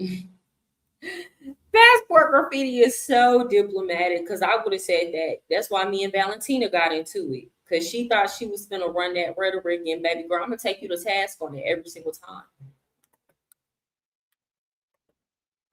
Foreigners. So who's raising the prices? It's Colombians that are raising the prices, and essentially everyone is kind of seeing this as a gold rush, and they're trying to take advantage of it while it's here, and it doesn't. I could do it. Y'all people gonna hate me, but I could do a whole breakdown on the history of Argentina. Basically, what happened is they didn't make the black people disappear. They all mixed. They all mixed. That's a whole country just full of like for real mixed people. They all, but I don't want to get to that.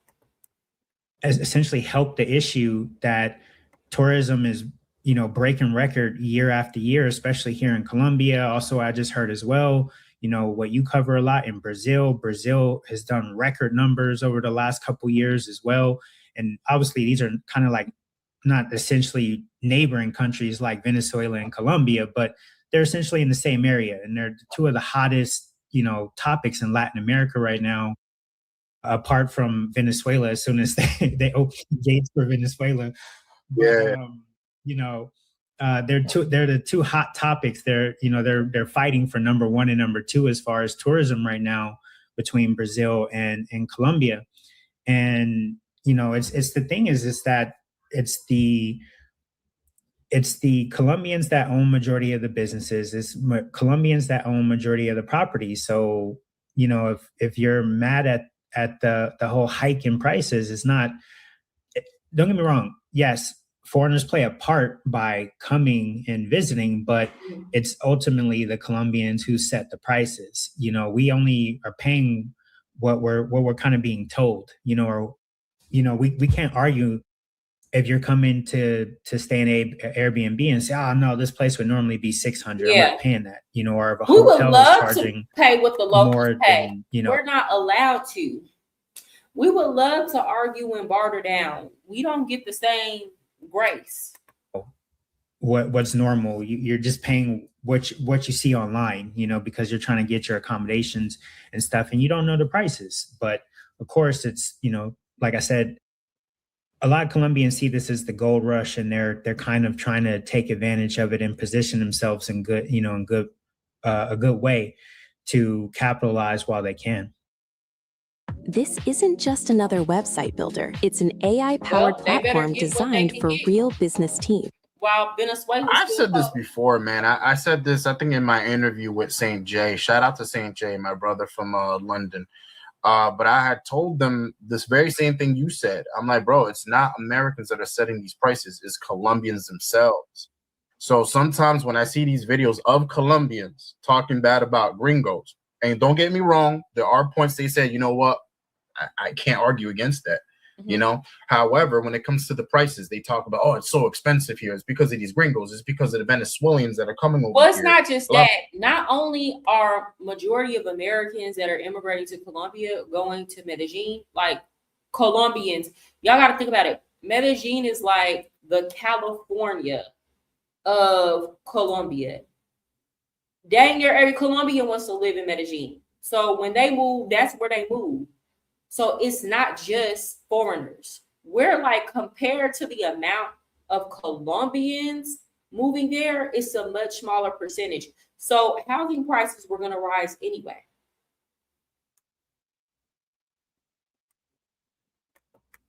Blah, blah. They're blaming it on everyone but themselves. And I'm like, fam, like, you got to point the finger at these business owners, man. They're Colombian. They're the ones that are setting these prices, not us. To the part where you can't put and especially here in Colombia, it's very classist as well. And not saying because you're a foreigner you don't come from an upper class, but they essentially have their own class. A lot of these really beautiful, educated women, that aren't sex workers, that are just normal girls. A lot of them, I would say I would say Americans, we fall like, no, we're not in the strato system, but we fall within like a separate class. And you have to understand, especially for a Colombian woman, when she's dating a foreign man, she don't get any cool points for dating a foreigner in Colombia. As a matter of fact, in Colombia specifically, because of the way that the men have came down there and showed their ass, and because a lot of all the sex tourism, it actually can really affect her social standing. If a higher class girl is dating a gringo, because I have to understand it's a lot of money in Colombia. So it's like, girl, why would you even need to do that? And second, it's kind of like, what are you doing, girl? Like, y'all have to understand a lot of the gringos are being viewed under a very suspicious eye. So no, it's not necessarily the same as if she was dating a dude that was in Strato 1, 2, or 3, but it's not necessarily viewed as a positive thing either. With Colombian men dating a foreign woman, nobody cares, to be honest. The rules are a little bit different. They prefer their own, or they're very guarded when it comes to giving opportunities to foreigners. Now, I will say this, if you are a white man or Asian man, things open up a lot more for you and the dating experience is very different. Now, from what I've seen, the average black man or colored guy, brown, black, whatever you may be, I don't really see them with anything that's above average. And, I would say that's including myself as well. I haven't had the opportunity to get anything above average, maybe slightly above average. I'm not seeing on the consistent rate that I see paisas with a 9 or 10. I'm not seeing black men with 9s or 10s that they aren't paying for, that weren't sex workers, that they, transition into some type of relationship with, because that happens a lot here. Women of that beauty are very hard to come, I would say, not come by, but very hard to obtain. So, Yeah. God, I'm gonna keep it. I know a few American men who are in serious relationship with prostitutes. That's why I don't take shit that they say seriously. That's why when we get like, that's why a lot of them don't like that I was an American woman in Colombia. And that's why a lot of them don't like, what am I trying to say? A lot of them don't like me because I'm giving y'all the real. A lot of these women, when they do get with a woman and settle down, most of the time she's gonna be a prostitute that they took off the host roll. And that's why I don't let none of these men try to come for me or anything for being a single mom or for being a dancer, because I never sold coochie. You couldn't touch none of that. No touchy, none of that. I never worked outside the club, but it's like none of y'all are gonna shame me when y'all lay down with prostitutes all the time and y'all going in them raw. Okay, and then if y'all like her enough, y'all taking her off the whole straw and taking care of her kids. They be like, don't tell nobody. Don't tell nobody. That's what they do. But no, I would say that a lot of the American men, especially when we talking about the Black American men, when they be taking these girls, when they come and they settle down, it's with a girl they took off the host roll. It's just a matter of fact. Cause y'all gotta understand, a lot of time they're choosing these women off of lust. So she look how he want her to look. And guess what? I done heard so many stories like these girls is cheating on them, or there's so many stories I heard of like, oh, she got mad and went and fucked the homie, and it'll be all kind of stuff. But they'll never come on here and tell y'all. They'll never come on here and tell y'all what it really is. I think Black men's trump card is sexual pride. You think that Black men had a best at? No. What are you talking about? If you talking about, no, it's not. Maybe if you go to Peru or Chile or something like that. maybe in Argentina, but you got to understand, in places like Puerto Rico, Puerto Rican men, Cubans men, Dominican men, they stuff is just as big, if not bigger. Certain parts of Colombia is like that too. If you look at the average size, go look this up. I'm not making this up. The average size in Colombia compared to the USA, even compared to certain African countries, Colombian men are bigger. And they are more like, I don't know how to explain it.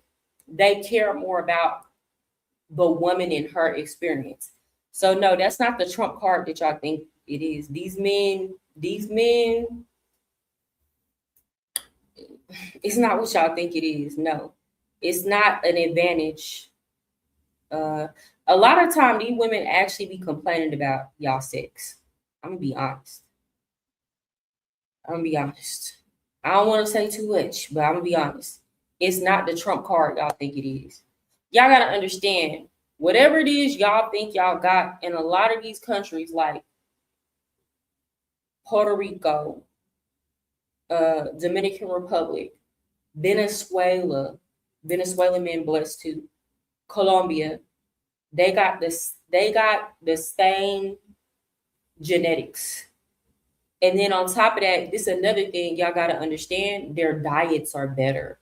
So they not having to pop them Viagra's. They last longer.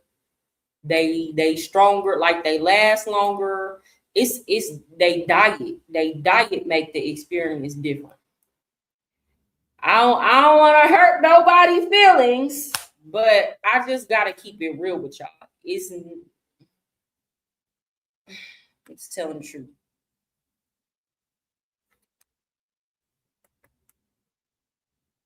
Like, I real life had American men complain to me about the sex drives of Latin American women, and Latin American women complain about the sex drive of gringos to me. Like, to the American men, they got too much of a sex drive. And then to the Latin American women, the men is not, you know what I'm saying? Like, going limp, not staying up long enough, having to take pills. Don't care about her body, only care about getting theirs, that kind of stuff.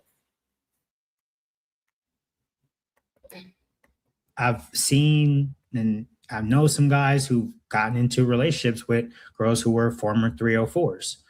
And the thing is that it's, like I said, I think a part of it's a colors thing. Now there's going to be somebody, I'm pretty sure in the comments is going to say, oh man, it don't carry weight. I'm telling you, it don't. Like, you're right. It's very much a myth. It's very much a myth. It's a myth. It's a myth. That's all it is a myth. I promise you, I'm not even trying to be funny, but that the average Dominican, Cuban, or Puerto Rican will humble y'all. Especially if we talking about Dominicans and Cubans. They're going to humble y'all quick. That's why the men say a lot of, especially like the men that come to like Dominican Republic, majority of the American men will tell you, it's not easy on this island. It's not that you can't find a Dominican woman. It's that it's not. Now, Medellin, I'm going to tell you this. Medellin is a little different because they had the paisas, and a paisa might not be as well endowed, depending on the paisa, as like the men on the coast. You know what I'm saying? But you come to the Dominican Republic, it's not, no. These women ain't sitting up talking about they prefer to have sex with an American over a Dominican. I promise you they not. A Black American man, no. Never. Now, in New York, that's a little bit different. And the reason why they dating them in New York is because the Dominican men be dogging them out. But if they men would treat them right, they would not be dating Black American men. I'm telling you, it's because Black American men in the United States put Dominican women on a pedestal. So it's easier to go over there to y'all and get the treatment that they want. It don't got nothing to do with sex. I hate to tell y'all that, but it's true. A bunch of pretty girls that like to date Black guys, but like I said, on a consistent basis, it's not really what I'm seeing. They're dating just normal average girls. I agree with you, man, 100%. Because even me, bro, when I was out in Colombia, the girl I was dealing with, I hate to put ratings on them, you feel me? But I would say she's average. But even an average woman in Colombia will still beat out the average American woman. Like this girl, I would consider her like a 7.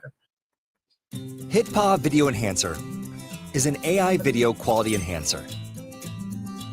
You feel me? And so even I wasn't dealing with cream of the crop, right? Yeah. And yeah. Here's the thing too, like here's a quick hot take. I would say I'm a decent looking brother. I'm not a, Calvin Klein model. I do well. I live in a affluent part of town. I have a car, I have all these things that you would think that would attract or help you obtain, the cream of the crop.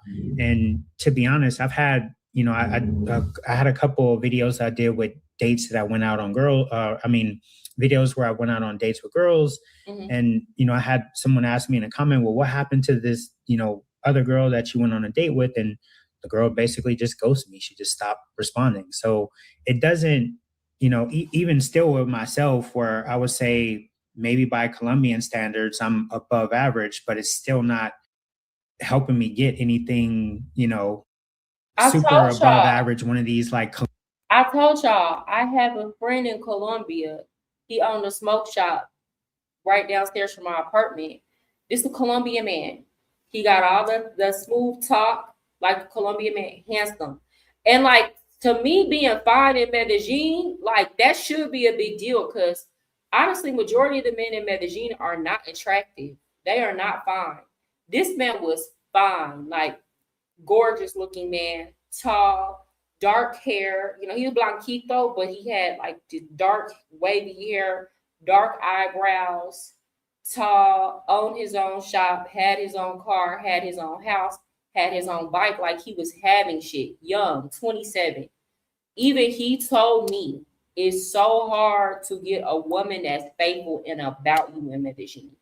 Like, it's difficult. She said he told me that the girls like thugs. They like thugs. They like the dudes in the hood. The fine girls, he was like, the fine girls really like the hood dudes.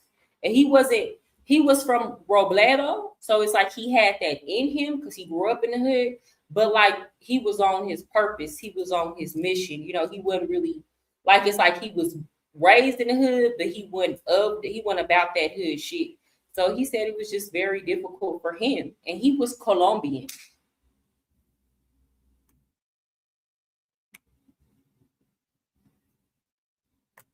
Wherever you go, there you are. Was bro pulling back home? I don't know. And you would think, because he was living in Miami, that's a harder dating market. I mean, Kelvin, I'm not going to disagree with you that people will have sex with Black men just out of sheer curiosity because of the men. So, like, we're in agreement with that. But I'm telling you, like, especially today, I don't know if it was more true back in the day, but especially today, that myth don't hold up the way y'all, you know what I'm saying? It's like, honestly and truly, people, I ain't gonna say that, but I will say people will give y'all more access just because they want to try it out, just to see. Because, yeah, it's the rumors. There's rumors, but they rumors. Colombian models or anything like that. You still have to put in the work. You still have to kind of earn it the same way you would in the States. It's no different here. It's not like, and like I said, and I'm probably way ahead of most of the guys that are coming out here that don't have a car, who, maybe just, have a short period of time here, and I'm not getting cream of the crop. I would agree. I mean, I met you in person, and I'm like, bro, I think that one of the first things that I told you was I complimented you on your car. I'm like, bro, this is a nice car. You can probably do something with this car over here in Medellin, but, even you, for example, like, even though you have had your successes, even you have stated that you've had your own struggles there too. And there are a lot of people that, and I think you made a video about this passport graffiti, but there's a lot of people on the net that say, Colombia, like dating in Colombia is easy mode. Yeah, y'all, but what I'm trying to tell you is man, that confidence don't outweigh actual performance.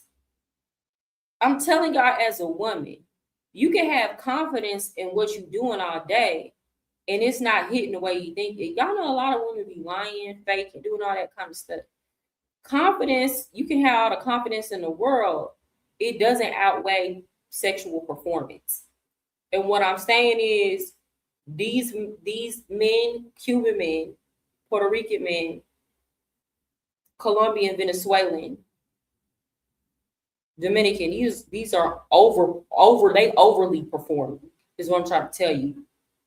They overly perform. Just being honest. Overly perform.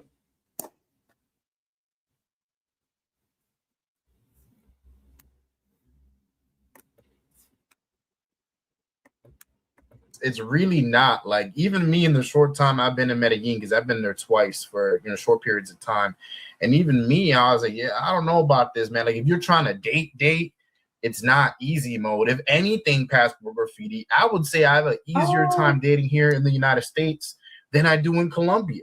Well, you talking about passport graffiti? Well, he didn't get cheated on. She broke up with him. He broke up with her. I mean, granted, even still, when I was in the States, I had a GLE AMG 63S. I had an apartment in Brickell, a house in Fort Lauderdale when I was living in Miami.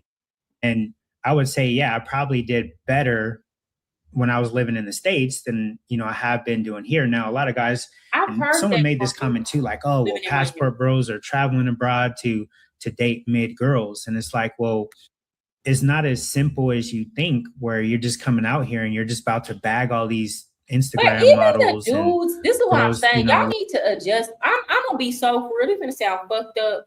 Y'all need to adjust y'all damn expectations. It's like the chicks that y'all be saying be mid still be looking better than y'all. I've seen so many men sit up talking about, oh, she mid, and I'm like, bruh, she's still better looking than you. She's still like more than a few notches better looking than you. And this is a problem. I'm like, a lot of people just have fucked up mentalities. And I'm gonna say this again: it's the men that's very fine, and attractive. They don't have the same mentality that y'all do. I'm gonna keep it for real.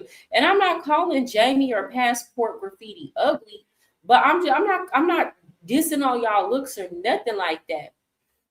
But it's to the point where it's like, I be seeing, like, bruh, when I think about, like, for example, when I think about my exes, all my exes are fine, exceptionally fine, exceptionally, like, damn. And they don't talk about, like, they're not as judgmental of women's looks as y'all are, and they're exceptionally fine. And it's like, it's a pattern I'm starting to notice, where you have men that are average don't like average looking women, and men who are attractive are like not as judgmental. Like the dudes that y'all might say, oh, she mid, they be like, and I wonder where is this mentality? It's kind of like an entitlement mentality, and I'm not understanding. I swear, all the passport bros that I've seen with a wife or a girlfriend, whether she was a working girl or not, whether she was a working girl or a regular girl, they all get with women who look much better than them. They're all getting with women who look much better. They all won in the looks department because these women look much better than them. I'm not getting this mentality. I'm not. I have never seen a married expat or passport bro and been like, damn, she mid. I'd be like, he got lucky with her.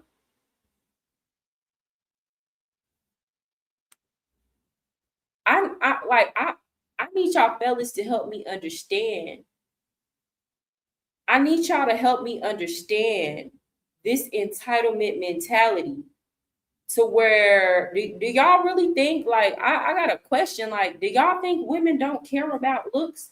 Do you really think that your money evens out, makes up, like, do you think your money or your materials that you coming with make you fine and make you finer than the girls that you dealing with? I want to know, because in our mind, it really don't.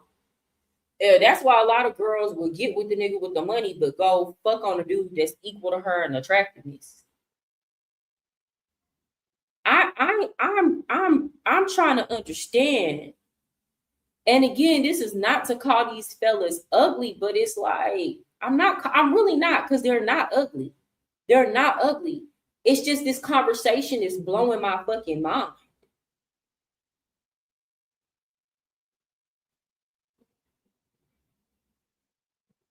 I'm not trying to be mean or ugly. I'm just blown.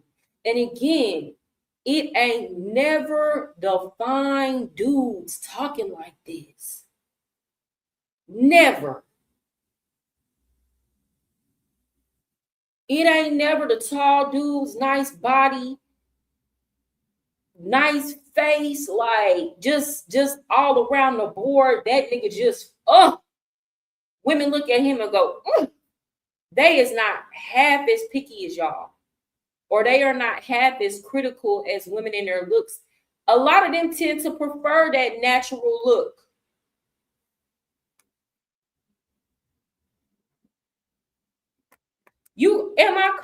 How is this feminist? Here's the problem. This is please stay in the US with this mentality. It's a very feminist American female mentality. That's not a feminist mentality. That's just nature. People prefer to date people that look like them. This don't got shit to do. This is about people expecting shit from people that they don't bring to the table, and then wondering why they're constantly not satisfied or disappointed in a relationship. You should not be expecting nobody that is exceptionally fine or beautiful, and you're not. You shouldn't be judging people and calling them mid and stuff, and they look better than you. And I don't know how Passport Graffiti's ex looked, but I'm saying with my own eyes, I have never went to Colombia and seen an American man who has a Colombian girl and he looks better than her, or even equal. They're all dating up in looks. It's not good enough. To them in their mind, it's not good enough, and I'm not understanding. I'm not understanding.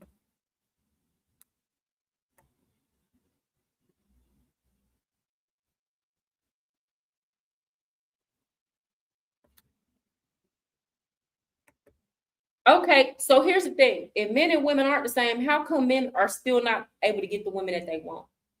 I'm trying to tell y'all from a woman's perspective how we truly see it. I'm trying to tell y'all, be trying to argue with women about how we see it. Y'all be trying to make us. That's why I remember I seen this dude that I follow on Instagram, and he made a post that said, when I was broke, I fucked a rich nigga bitch. And it was during that time that I realized it's not on you, it's in you. It gotta be in you, not on you. That's what he said. Women will date a rich man for his resources if she need him to survive. That's not her preference. We prefer men who are equal to us in looks. Some women prefer men that are more attractive than us in looks. We prefer good-looking men. So you calling this an American mentality?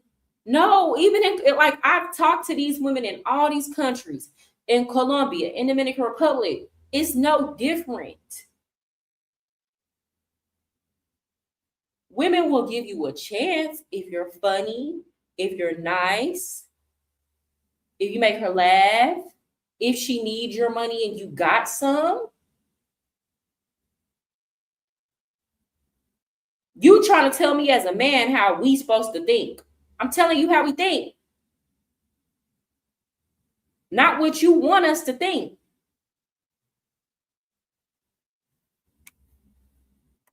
I'm just telling the truth, girl. Like, this shit blows me.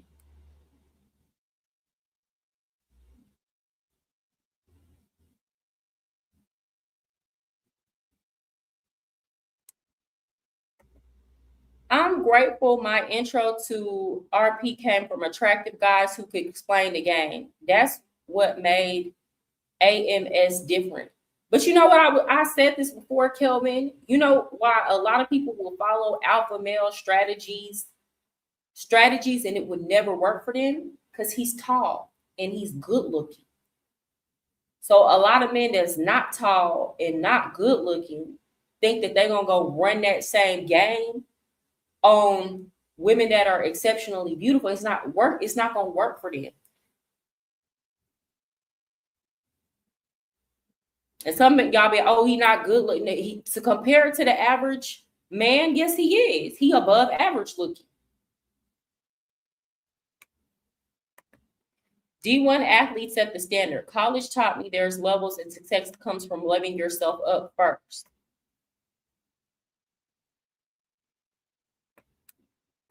Money ain't a man's value. It's his ability to impact her in such a way that she wants to give you her best self. Exactly.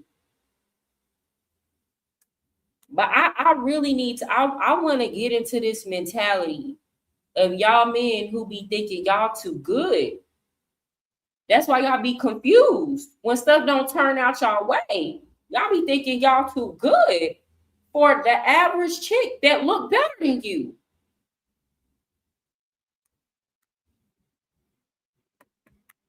Like that, if you're not willing to trick and spend a bunch of money on them, that is one of the reasons why a lot of these girls will, they like the older men, because those guys don't care about tricking. They'll simp, they'll spend a bunch of money on these girls, and they know that they spend, Of course, you've heard of open claw. I like this statement. Yes, women want the peacock. It's what they crave. You're telling the truth. What they desire. The peacock always gets the attention. That's just like with peacocks. The male peacock is prettier, and he got to work. The prettiest male peacock, they'll be prettier than the women. That's who gets bred with. Women naturally, I'm telling y'all, I'm a woman. Women naturally desire attractive men. Women, even attractive women, will go with a man that's not attractive, and she might actually genuinely grow feelings for him if he's a cool person, or he funny, or he bring other qualities to the table.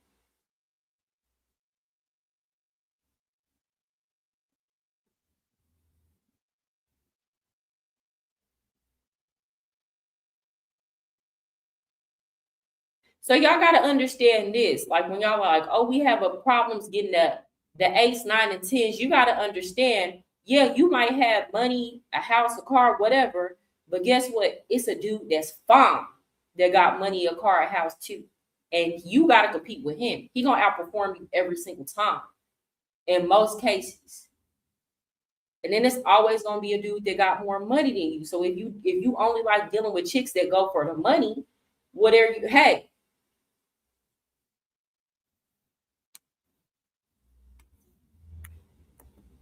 that's the problem. Go for those who actually want you. But they think the problem is, though, Chavis, they've convinced themselves that they doing the ones that actually want them a favor.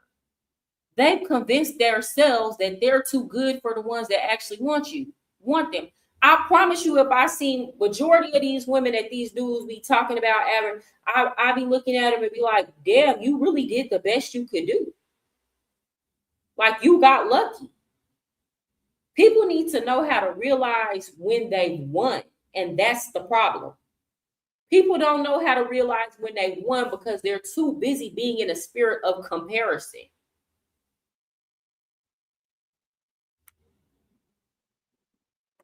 This shouldn't be new to American men. We grew up in a culture that values male looks. It's the sector of the internet, especially within the travel space, that have convinced themselves that they are exempt to the rules and that they are entitled to judge women by an unfair standard. And a standard that like leaves the rest of us people like flabbergasted that they would even say these things. The gender war as a whole is like a black hole, nothing but dark, no light at all.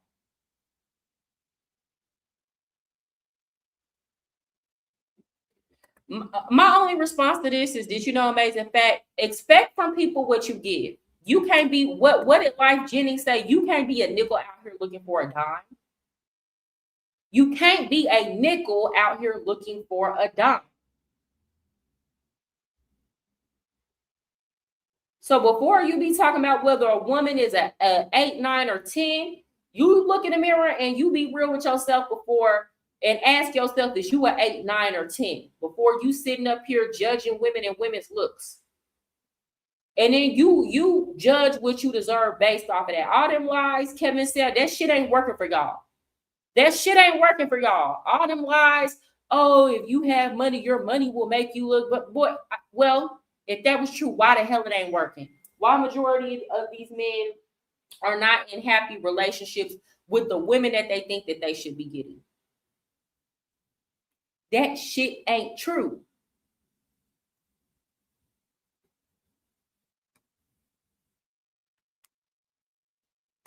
If certain women want hood dudes, tall dudes, or whatever, cool, lead and beat, go for those who don't. Here's the thing, people want people that don't want them. Exactly. Her point is that's a lie. It's amazing. FW, a girl, fuck with a girl that views you as a dime. You can't beat her off with a stick. Yes, my point, Kelvin. And then my whole thing is it'll be a girl that looks better than them, right? But wants them and they turning their nose up at her. She ain't good enough. And it's like, what? What? Personal AI connects to everything, can do everything, but is it safe? Victor is like OpenClaw, but safe. Connects to 3,000 tools and lives.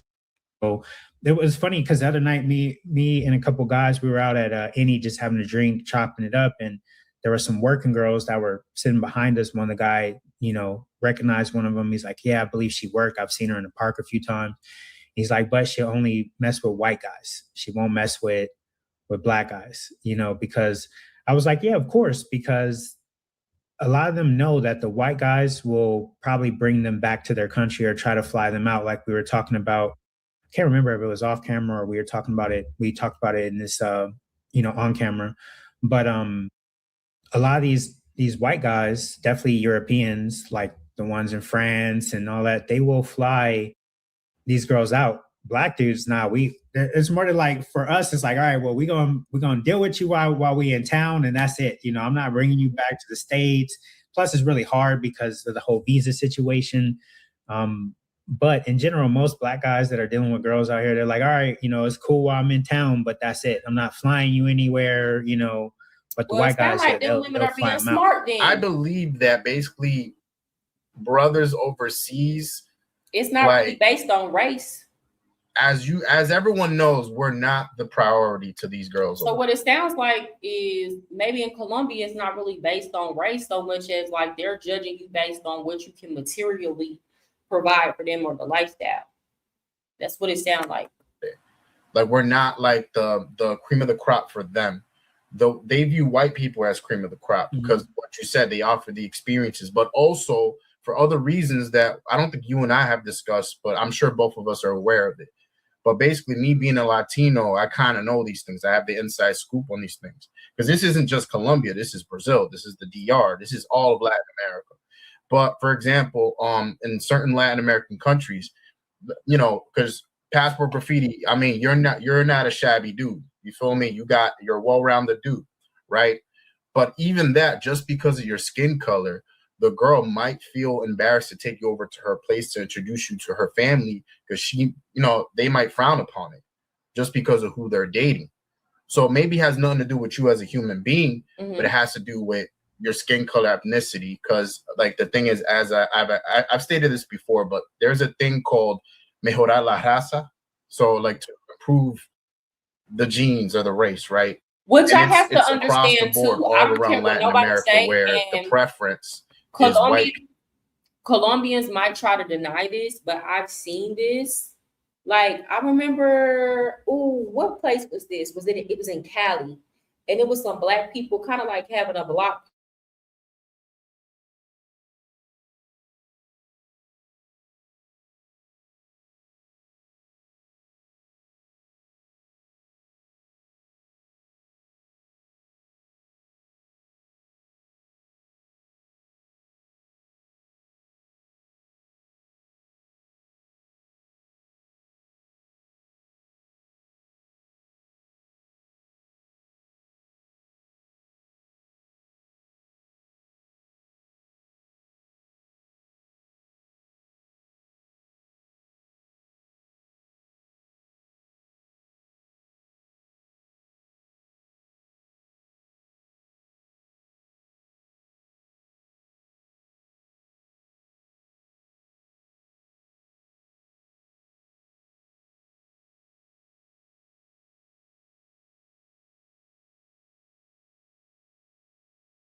I'm sorry, guys. Give me one moment.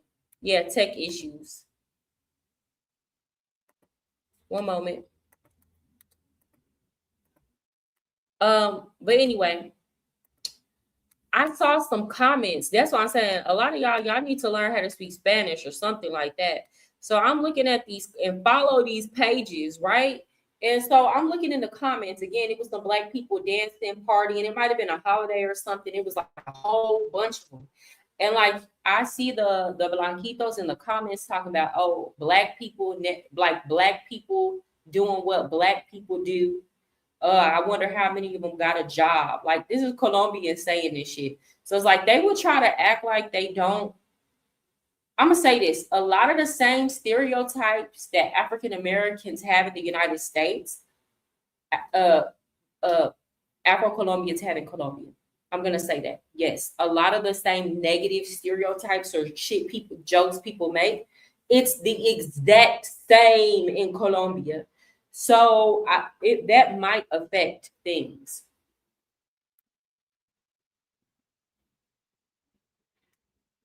I honestly think that living in a very look-centered place makes you become beautiful. Look at Miami. I mean, yeah, it does, because like now you have to keep up with yourself, or else you don't want to be like the ugly duckling. But then it also makes for a very shallow society. Like, look at how many people complain about how difficult it is to find anything outside of transactional relationships in Miami. You know, everything is so look-centered. People view each other as a product that they can swap in and out. And I've even seen, let me show y'all a dude. This dude he lived in Miami, or I don't think Miami, but some part of Florida.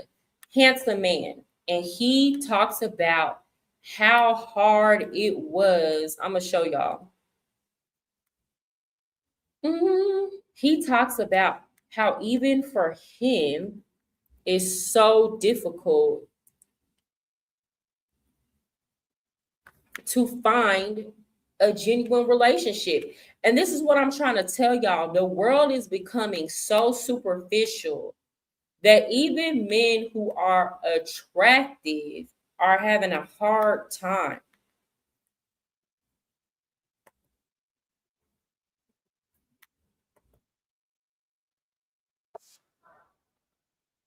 And complaining. And this man, he has a YouTube channel, and he talks about how difficult, hold on. He's been talking about for years how difficult it is for him to find a genuine relationship with a girl that's about him. I think he's black and Puerto Rican. He's handsome. He works out, went to Florida, and was like, these people are so superficial. It's hard to find a real relationship. This is a handsome dude.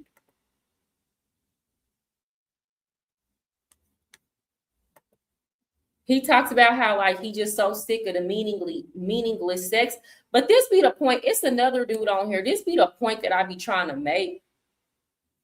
A lot of these dudes that be handsome like this, by the time they get to their 30s, they be wanting and craving genuine, real relationships. And they have such a hard time. A, because people just assume that they're a hoe because of the way that they look. And B, girls will do them dirt. Girls had a mentality, I'm a get him before he get me. And they just have a hard time emotionally connecting with, when you have a whole bunch of people like that's caught up in look, they just have a hard time emotionally connecting.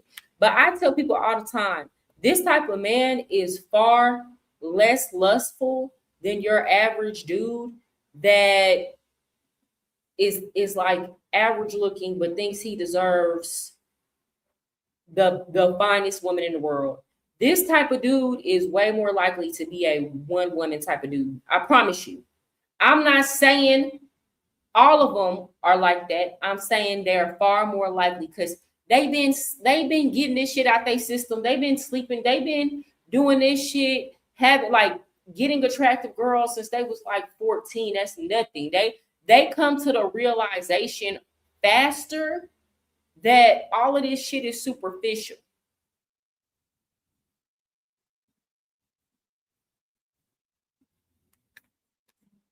Okay, let me go back.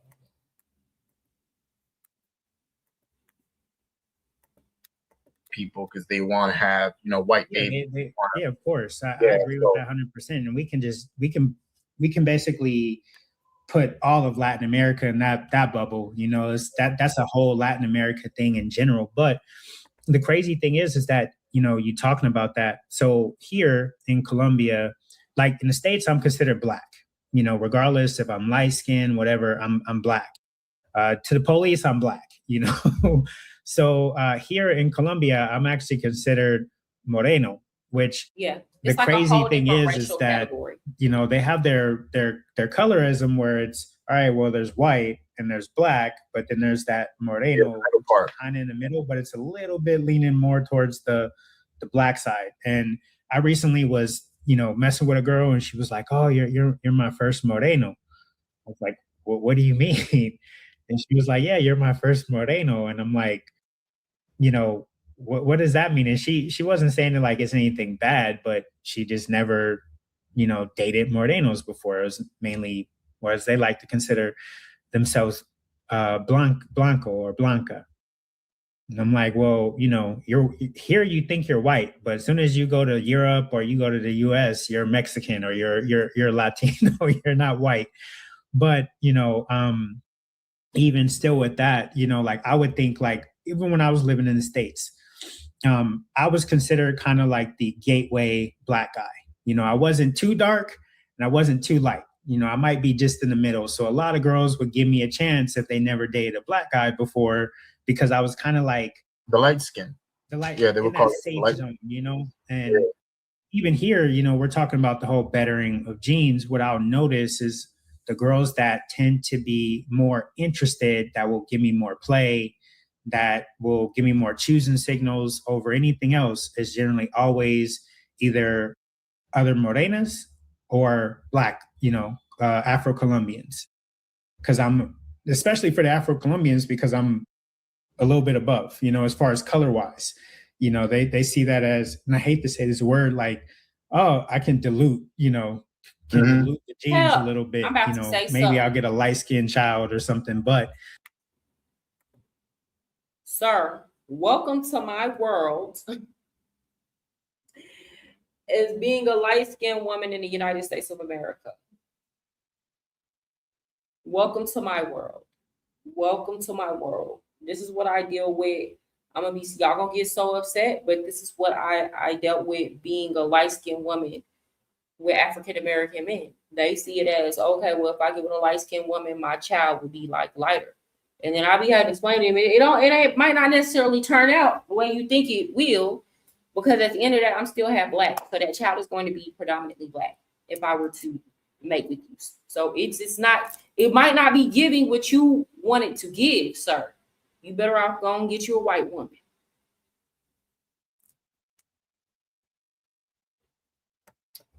But that same mentality exists in the United States. Yes, it does. I've literally had men tell me, oh, I want to have mixed babies with you. And it's like, hold on. I noticed that the most is like, it's mostly other morenas or it's Afro-Colombians that will show the most interest. But the like light-skinned Colombians, I don't see it as much unless they're a working girl. Then that's kind of almost the case here. Is like any girl staring you in your face and smiling and, you know, giving you strong eye contact usually tends to be a working girl here. Namaste. Well, piggybacking off of what you said, man, like I think that's true as well. And the thing is, for example, because I hate to talk about skin color, you feel me? It's a very sensitive topic. But let's just say if you were darker than what you were or what you are right now, Passport Graffiti, the morenas, the Afro-Colombians probably wouldn't really look your way simply because of what you said. Because at least with you, you're considered like a morena, like light skin. So the thing with you, they're more like, they'd be more willing to give you a shot if they're going to give a black man a shot. You know what I did notice? But let's just say if you... The black girls that I do know that stay like on the south side of Medellin, and I'm talking about full like Afro-Colombian black, they be having husbands that are like blanquito. They be having white husbands. I never saw like, now that I think about it, it's like, again, you got to think the type of black girl that would live in Sabaneta, Envigado. Now they're few and far in between, but you got to think like these are like your bougie, you know, kind of like how we have bougie black girls in the United States. These be your bougie, you know, black girls, and yeah, their husbands would be white. Like I never saw like down south. No. I never saw a black Colombian with a full black Colombian woman with a full black Colombian man. Were darker, they probably wouldn't even look your way. A lot of them wouldn't. Like, and in Brazil, for example, Brazil is similar but different because the thing is in Brazil, the like guys like us or darker, the white girls are going to be the nicest. Like the blonde white girls you be seeing in the beach, those be the ones that be going after the black guys in Brazil. And then if you're an Afro-Brazilian, you're strictly going for the white guys. It don't matter if you're Moreno, black, you're strictly going for those European American white men. You know, it's to the point, bro. Yeah. To segue real quick on that, I think because if you're talking about a place like Rio, you know, Rio is very like multicultural, and I think there's a little bit more accepted. Of course, yeah, they still have their colorism or, you know, somewhat racism, which is kind of just not said out loud because from, you know, as your, you know, video. These women are so different from African-American women, where like the majority of African-American women prefer dark-skinned black guys and would like never date outside of their race. That is something that I find is uniquely African, like that is unique to African-American women, to where most, yes, I know y'all see it online, and I think more and more are opening up to the idea of dating out and doing it. But a lot of times when African-American women start dating out, it's a matter of last resort. Like they really wanted a black man, but for whatever reason, they can't find one that's going to meet their standards or is going to treat them right. So then they start dating out. Whereas a lot of these women in other countries are being raised that white from the jump, from the get-go, that white is the standard. Like they've never preferred their own men. Like Black American women, for all the shit that the men get on the internet and talk about Black American women, Black American women are uniquely loyal to their men in a way that a lot of women in other racial groups are not. Or in other countries, or the Black women in other countries are not.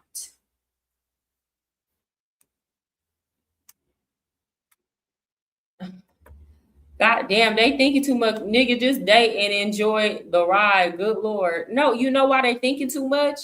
Because they want the women that you know, they think they deserve a different kind of women. I'm just being honest. I've never had their experience, but I only played the coast. I'm dark skinned and Afro-Colombian. The women on the coast in Medellin, they prefer white men. On the coast, they prefer Black men. And show love, and the Bennies act like we're an exotic prize. Maybe seems more racial. It is. It is. It is. That went viral. That hit over 1 million views. Talking about how it's illegal there. Of course, it's not said out loud, but it's just kind of more so based on, you know, the opportunities people get and where they have to live and stuff like that. Versus here in I talked to, like, there was this dude, I'm gonna pull him up. And I've heard this before because I used to work in a Latino strip club.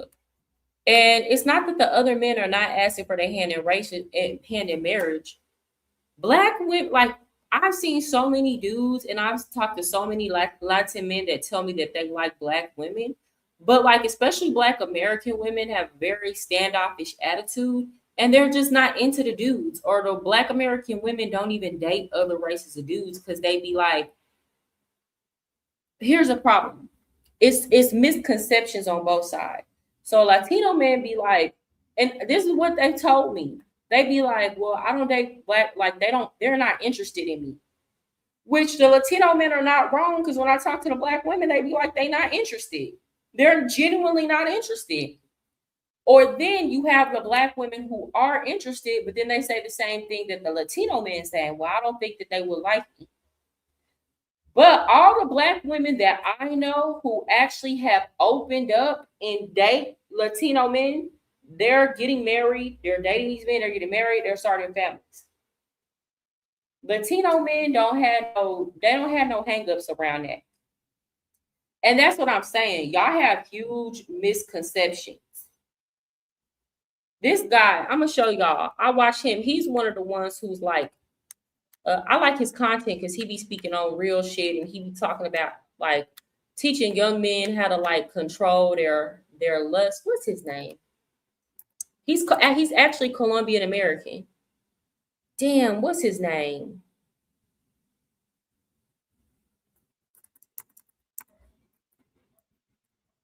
Oh, I know what it is.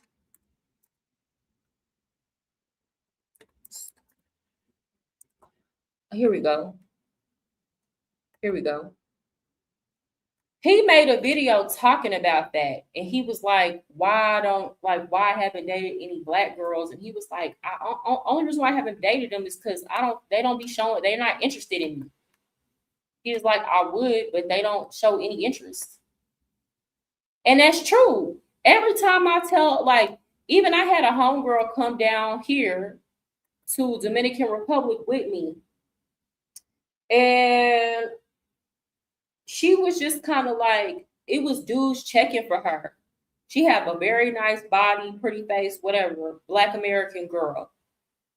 And to be honest, she hasn't had the best of luck, you know? So me, I'm the type of person, it's okay. It's cool, date Black men, but, like, don't limit yourself. Like, you know, be open. The men down here was trying to holler at her, and she was so dead set on, I just want a Black man. I just want to, you know, I only date within my culture. That's how most Black American women are. Even when the dudes are checking for them, they don't want them. I'm being honest.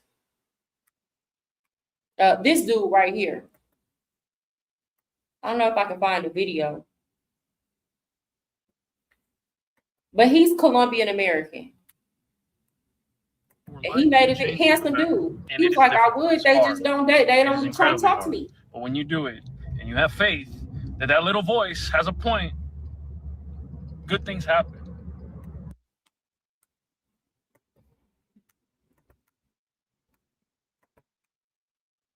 Y'all gotta remember, I used to work in a Latino strip club. Them girls that used to work in a Latino, black girls, the full black girls, they used to go in there and make money. What do you mean? The sisters love me and I love them back, yeah. Puerto Rican men, y'all go to Puerto Rico. Go to Puerto Rico. The amount of Puerto Rican men that you will see with an American black woman is insane. Yes. Or just a black Puerto Rican woman is insane. But they have to be open to it. That's a lie that these other races of men don't want them. It's not true. Another thing that I saw a Mexican girl saying this, and of course the black women got mad. But she was speaking real shit, and she was saying, it was a Mexican girl, beautiful Latina girl, and she was saying like, hey, other races of men like y'all, and y'all really got everything going for y'all. The only thing be y'all attitudes. If y'all would fix y'all attitudes, like y'all could have any man that y'all wanted, right? And the black women could not take the constructive criticism, but I seen what she was trying to say because I've seen it and I've heard it myself. I've seen so many other races of men be like, dang, I like black women, I find them attractive. But like, it be either they don't like me or they attitude, or they be like too aggressive, you know, but if they would chill out on that, I really like them, you know? I've heard so many, especially Latino men, say that shit. It's loyalty. Most sisters genuinely aren't attracted to other races. It's like genuinely they're not. Unless they didn't really grow up around other black people. Y'all have to understand too, in African American culture, it's been beat into black women's head that light skin is on men is associated with gay or femininity, right? So it's like a lot of African American women will see a dude that's like Puerto Rican or Dominican and he's light skinned or something like that.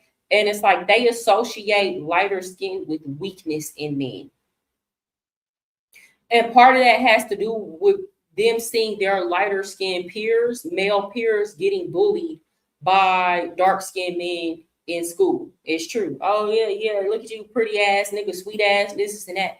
So it's like that's been beat into our head. So a lot of women, a lot of black women don't see dating a lighter skinned man or light skinned man or other way. They see these men as feminine.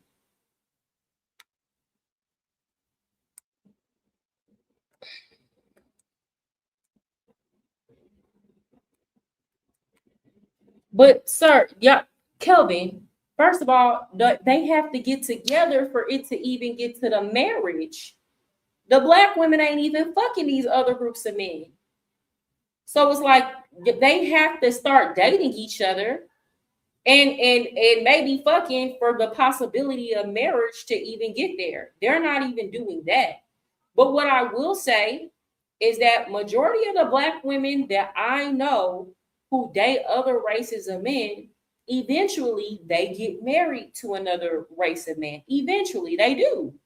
Here's the thing. In all relationships, certain things have to come together for it to work out. But they not even dating each other. It's a very small percentage of black women that would even be willing to go on a date with a man that is not black. I grew up in a Black Rican Dominican hood, and most sisters look at poppies as weird and corny. Yes, they look at them as effeminate. I went on Mar. It's only the ones that actually go try it, then they like it. But it's like, it's difficult even getting a black woman to try it. It's difficult.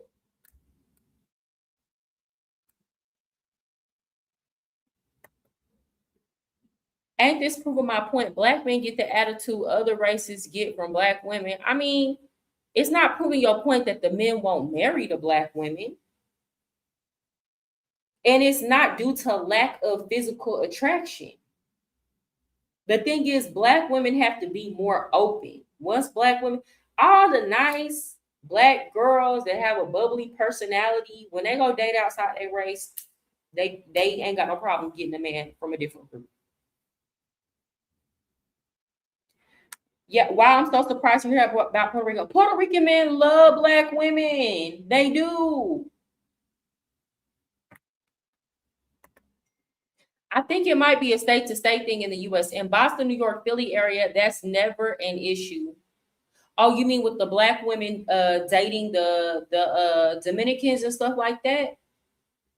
Yeah, I think so. In Texas, the Black women, you got to understand too, it's levels to this. So, for example, in Texas, our like Latino representation is going to be Mexican and Central American, Salvadorians, that kind of thing.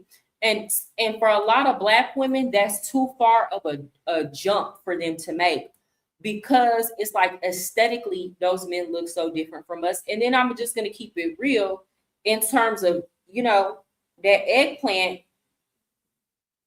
Them men ain't really blessed in that department like that. Versus if you dating a Dominican or Dominicans Dominicans and Puerto Ricans culturally and aesthetically is more closer to our culture. And then like this ain't a problem. That ain't a problem with it.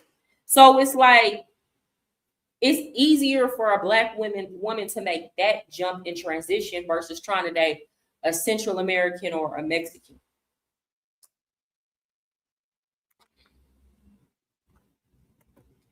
Yeah, I grew up in Spanish Harlem. It was nothing but race mixing, dating wise. Yeah.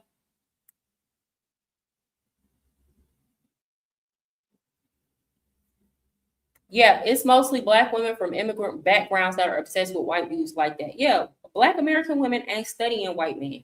We never cared. Like even me, I date outside my race, and it's not that I'm not gonna say I would never get married to a white man, but like, it's not my preference. Like, it's not something that like, I'm open to good people, good energy or whatever, you know what I'm saying? But it's not my preference. Like,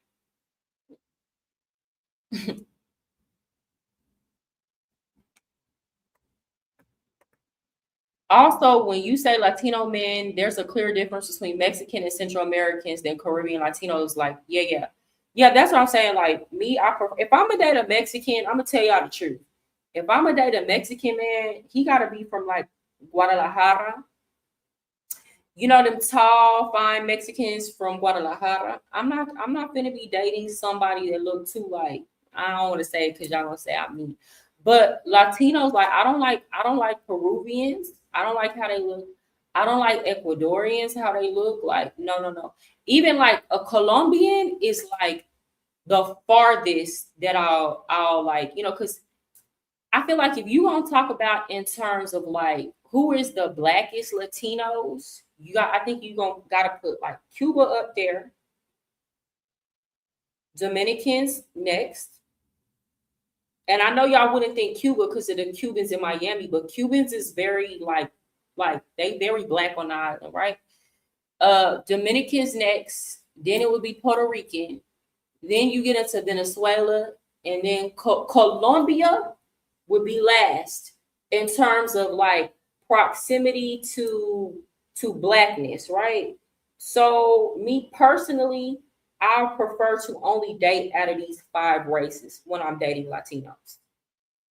I don't want no Argentinian. I don't want no Chilean. I don't want no. I don't want a Central American. None of that. No.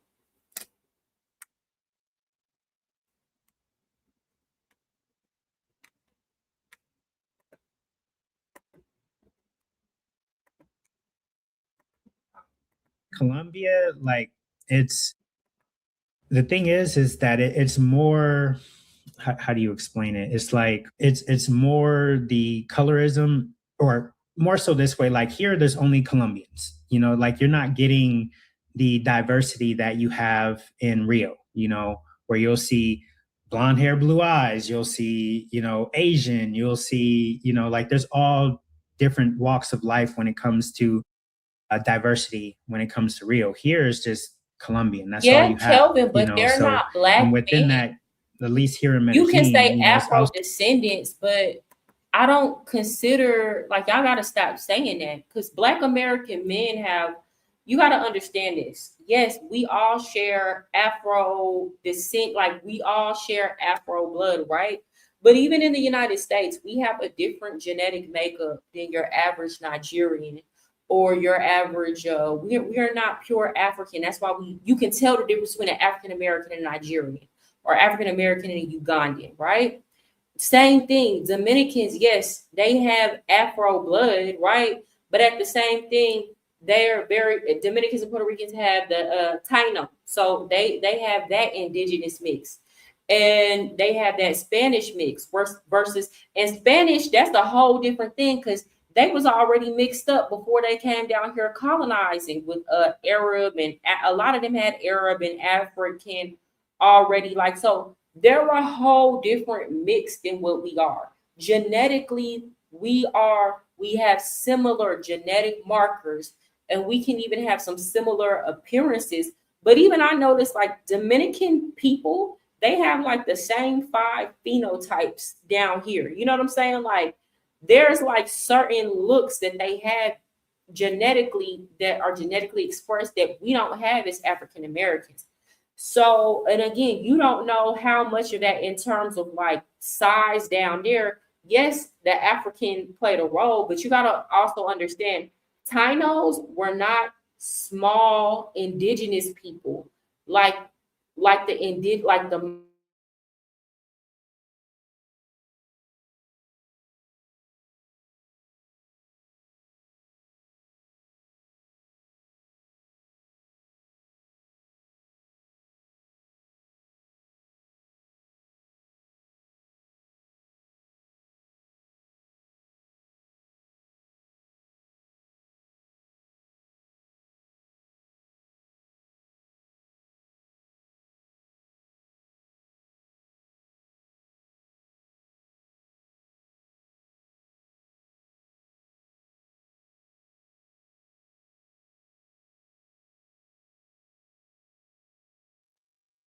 I'm sorry, y'all. What was I saying? Okay, going back to explain Dominican genealogy. The Tainos were tall indigenous people. They weren't short like the Aztecs and the Mayans and all of that. When they developed tall. We don't really know anything about their genitalia. So you don't know how much of that played a factor in why the men in Puerto Rico, Dominican Republic, all of these, why they blessed like that. You don't know how much of that and that mixture influenced that as well.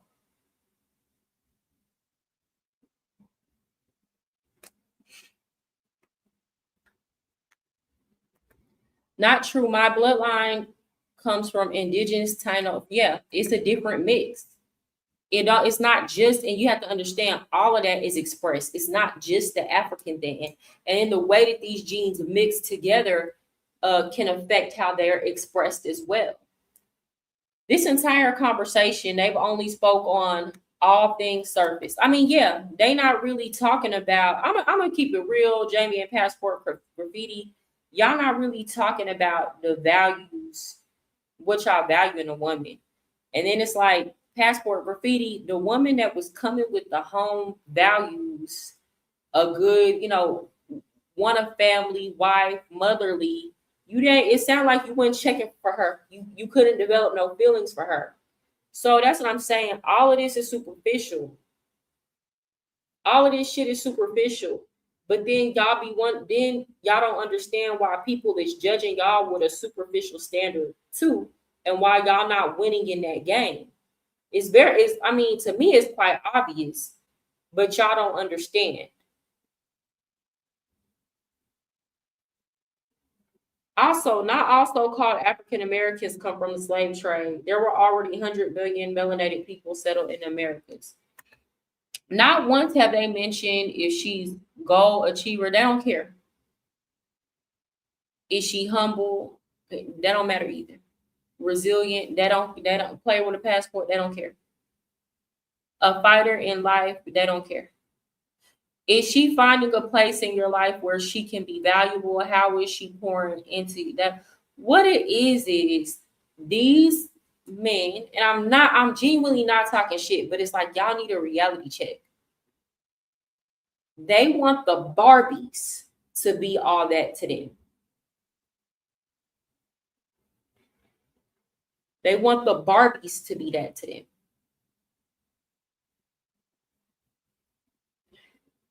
And they think they're too good for what they would consider a 6 or a 7. She might not even be a 6 or a 7, but they turning their nose up at them. And I'm pretty sure if I see these girls that they calling 6 or 7s, I will be like, wow, like, okay, that's a good look for you to be with her. I'm just being honest. Now, here's the thing. That's not to shame passport graffiti, because if you don't got feelings for somebody, then you just don't have feelings. You shouldn't stay with somebody you don't have feelings for. But like, it's obvious where you're placing the majority of your value in through your conversation. This is all superficial. Like, you can't never say you didn't have a good woman. You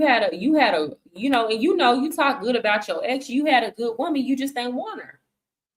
Black Americans are mainly Igbo, Mandinka, and some redneck from Dominicans are mostly Wolof, Iberian, a little Arab, and Seno.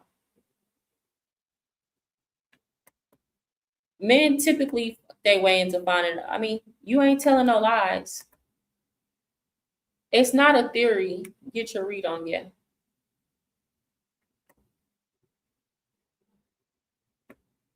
Those are female metrics. Men don't care about that. Here's the thing, sir. You might get upset with what I'm going to say. People like you can't publicly make those kind of statements, and it might be true. But y'all got to understand, the more y'all publicly make those statements and you tell women that y'all don't care about who we are as people, you cannot get mad when women become radicalized and say we shouldn't give a fuck about y'all either. You can't be mad when women get radicalized and are telling women to stop doing for y'all and caring about y'all, and y'all can't have it both ways. You can't both tell women you don't give a fuck about them, who they are, their personalities, their dreams, goals, and aspirations. You can't. Y'all, you see what's happening when y'all started getting on the internet talking too much.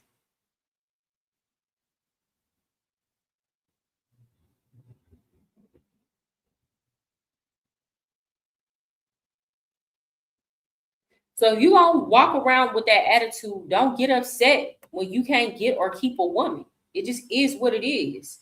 Y'all be expecting to say shit like that, and then women to just be like, oh my gosh, he doesn't care about my character, this and that, so I'm going to shrink and I'm going to be with this man for the rest of my life.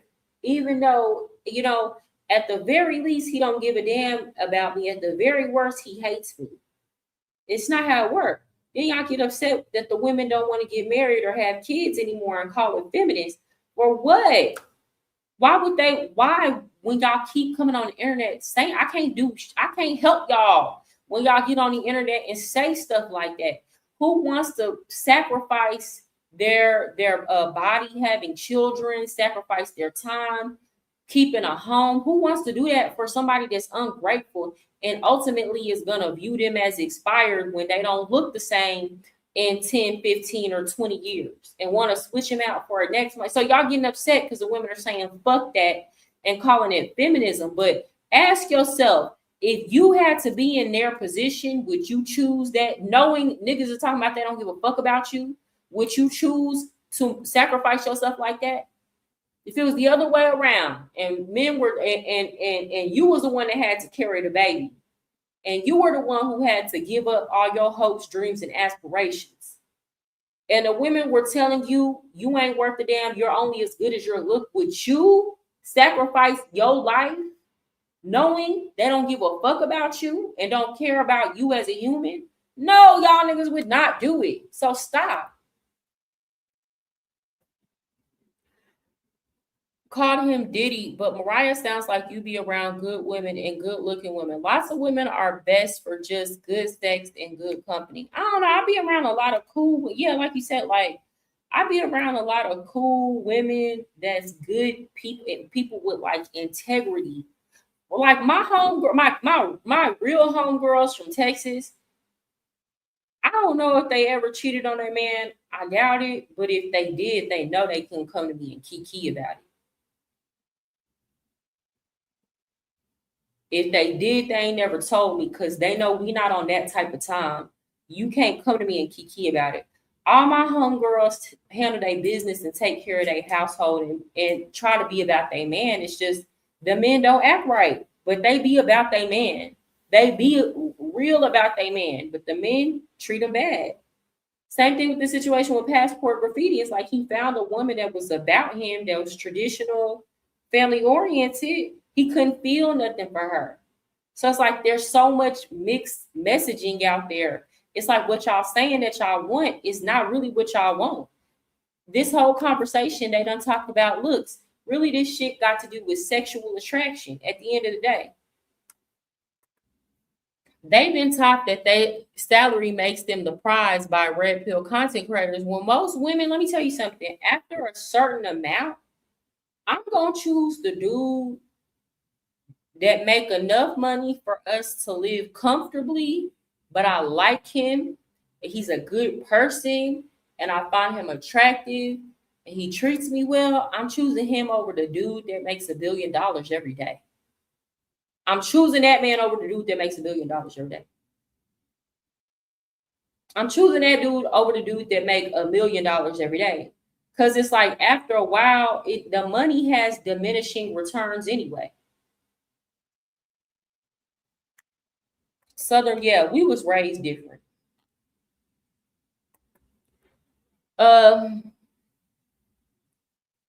Once they make 100K, they deserve a model. They confuse why the baddie prefers a 5'8" barrio narco with a 7 bully. It be, and here's the, I'm not saying those dudes are necessarily the best choices for those girls, but a lot of times it be energy, it be the vibe, it be things that they share in common, it be them conversations that's had in private. Again, it gotta be in you, not on you. And that don't necessarily mean you gotta be a good dude, but women like dudes that we can relate to. I'm gonna tell y'all another thing. Bro.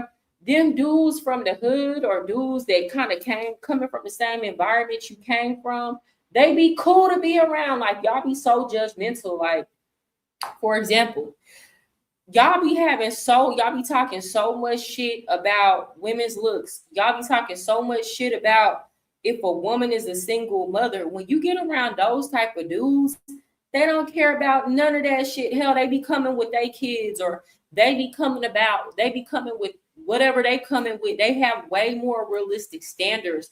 They don't be as misogynistic, to be honest. So it's like you can really build a genuine connection with those type of dudes. Do they be perfect? No, but they just be cool. They be cooler. Like they treat you more normal, like you a human being. A lot of these dudes that be talking about that are high value men, y'all be controlling as hell. Y'all be boring, controlling as hell. Give a fuck too much what other dudes think. Them dudes in the barrio, them hood dude, they never gave a damn. They don't give a fuck.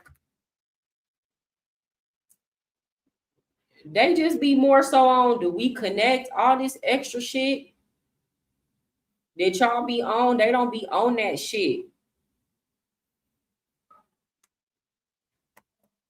I think there's a term for this, Mariah. Make hypergamy. I think it's the term. Fact check me. It's when guys date up looks wise. Make hypergamy. What's the term for when men date up?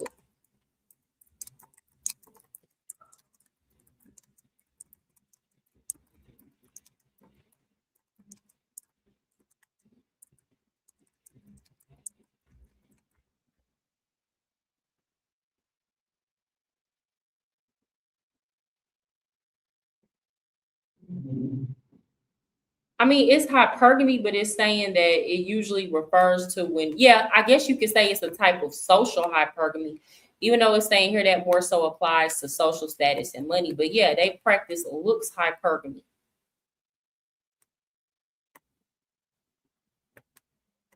Facts. Plus, women from aggressive environments genuinely like men who seem like they can handle themselves in aggressive environments. Yeah, I think that would be true. For me though, it'd be more. I'm gonna be real. I prefer to date men that come more from my upbringing. They don't even gotta be aggressive. Like I don't be expecting my man to get aggressive or fight because I'm chill. Like we wouldn't even really be in those situations where you would have to do that.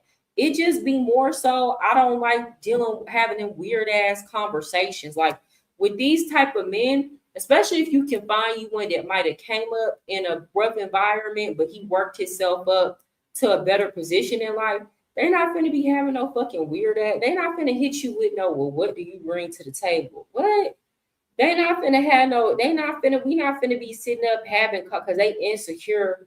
We're not going to be sitting up having conversations about past sexual partners. Like them niggas do not care.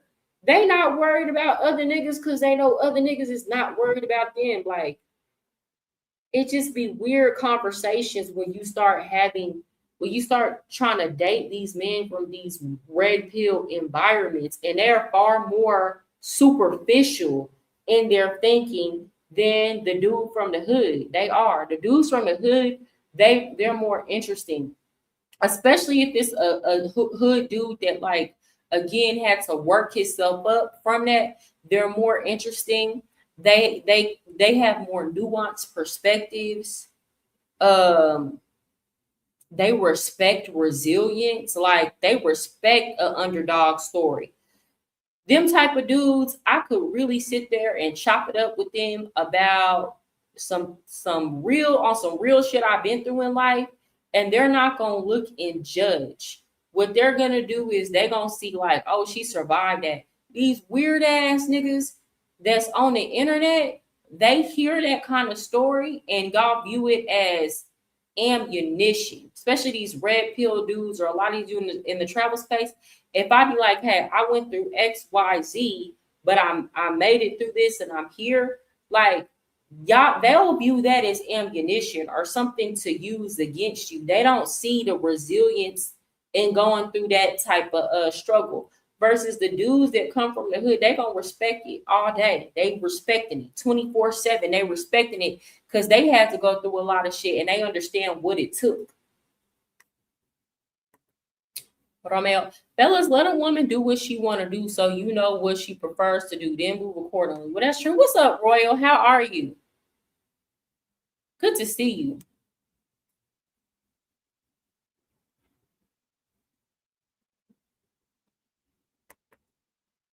They practice the hypergamy to the extent, but I'm telling you now, they go date and fuck the dudes they really want. At the end of the day, survival is survival. But what they would be choosing had they not need these men resources is completely different things. And that's why a lot of these men get upset because they'll be like, I'm doing all this for her. I bring all this to the table. She still want this dude in the body.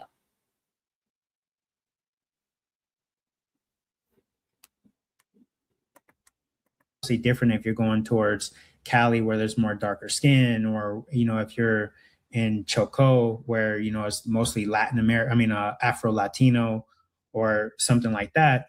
But yeah, you tend to have that colorism. Or I'm gonna say this, I'm glad you came here, Royal, because like I've heard you have just conversations even when we were talking about dating and you went on K9. Royal is the perfect example of what I'm talking about. Royal gonna pull a female before a lot of these dudes on the or a woman, for a lot of these dudes that's bitter, red pill, whatever case may be.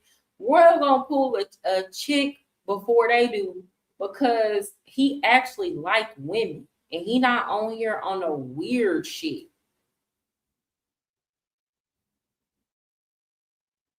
And them dudes don't understand. It's an energy. You can't buy you cannot buy genuine desire from a woman.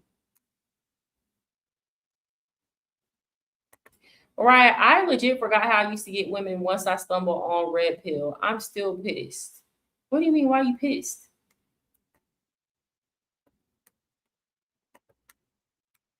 It's just not as diverse here. It's more so. Let me tell you when the Red Pill works. I had a dude use Red Pill on me when I was young.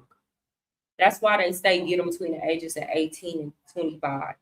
When I was very young and impressionable, I had a dude that really liked me. And at the time, I wasn't up on game. I didn't understand how dudes be pump faking. So he started out acting like he didn't like me and he would make fun of me. And then for whatever reason, that would make me like him more. I'm young and mature, right? Then later on, like years later, he came trying to date me and he started off being nice, but then the negging started. You're not good enough for me. And you have to do XYZ, meet these certain types of hurdles. Let me tell y'all, when I got to where I always worked to be in his life, by that time I had matured. And then I realized I don't even really want you. All of this shit was a mental game. And now that I'm here and I see you for what you are, I don't even fucking want you. You is not my type of dude. It's just you created this illusion that you was up here and I was down here. And then when I left, the roles was reversed. Then I seen all that shit he did all them years was fake pumping. We seen who was really hurting when the shit was over.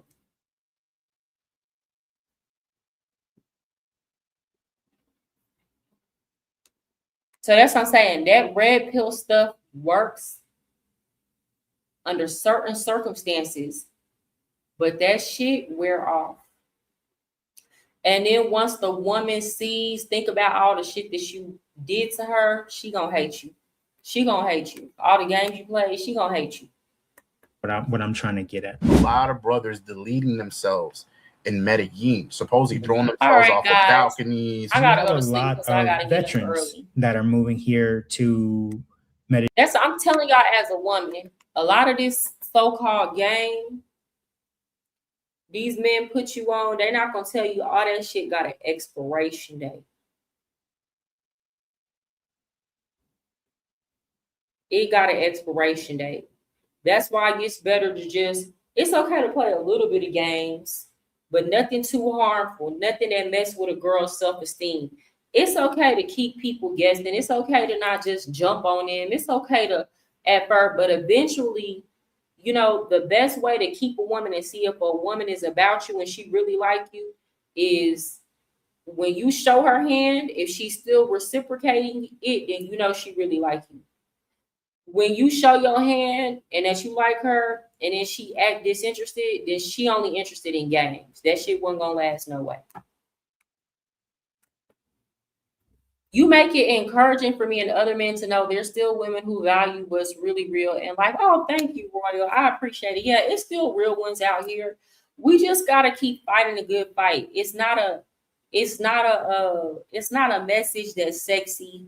It's not a message that it's not a message that really pulls at people emotion because people like weird shit now, but it is what it is. Because if we don't do it, who gonna do it? Who gonna do it? It's far more profitable to get on here and talk that red pill or that pink pill stuff. Good night, Kim. I went down the red pill rabbit hole and it overcomplicated data for me. I'm finally unlearning and probably gonna be healthier. At least now you got a chance at having a healthy relationship. Then you didn't. Good night. Y'all have a good night, y'all. Oh, before y'all go, y'all hit the like button on the way out. I have coaching sessions available. So if you want to move abroad coaching session, I got you. If you're having issues in a relationship and you want a coaching session, I got you as well. Also, if you want to sign up for the AI trading program, this is where you can make passive income. The master traders make the trade, and then the AI replicates that on your account. I have an account, so I have my money in this too, and it's working for you, girl. And if you want to follow my profits and losses, follow me on Instagram at MariahSincere. I post them every day. All right. So, but if you would like to sign up for that program, the link is in the bio. And of course, I'm still teaching my Spanish lessons for those of y'all who want to sign up. Y'all hit the like on the way out and hit the subscribe button. I will see y'all next time. Goodbye.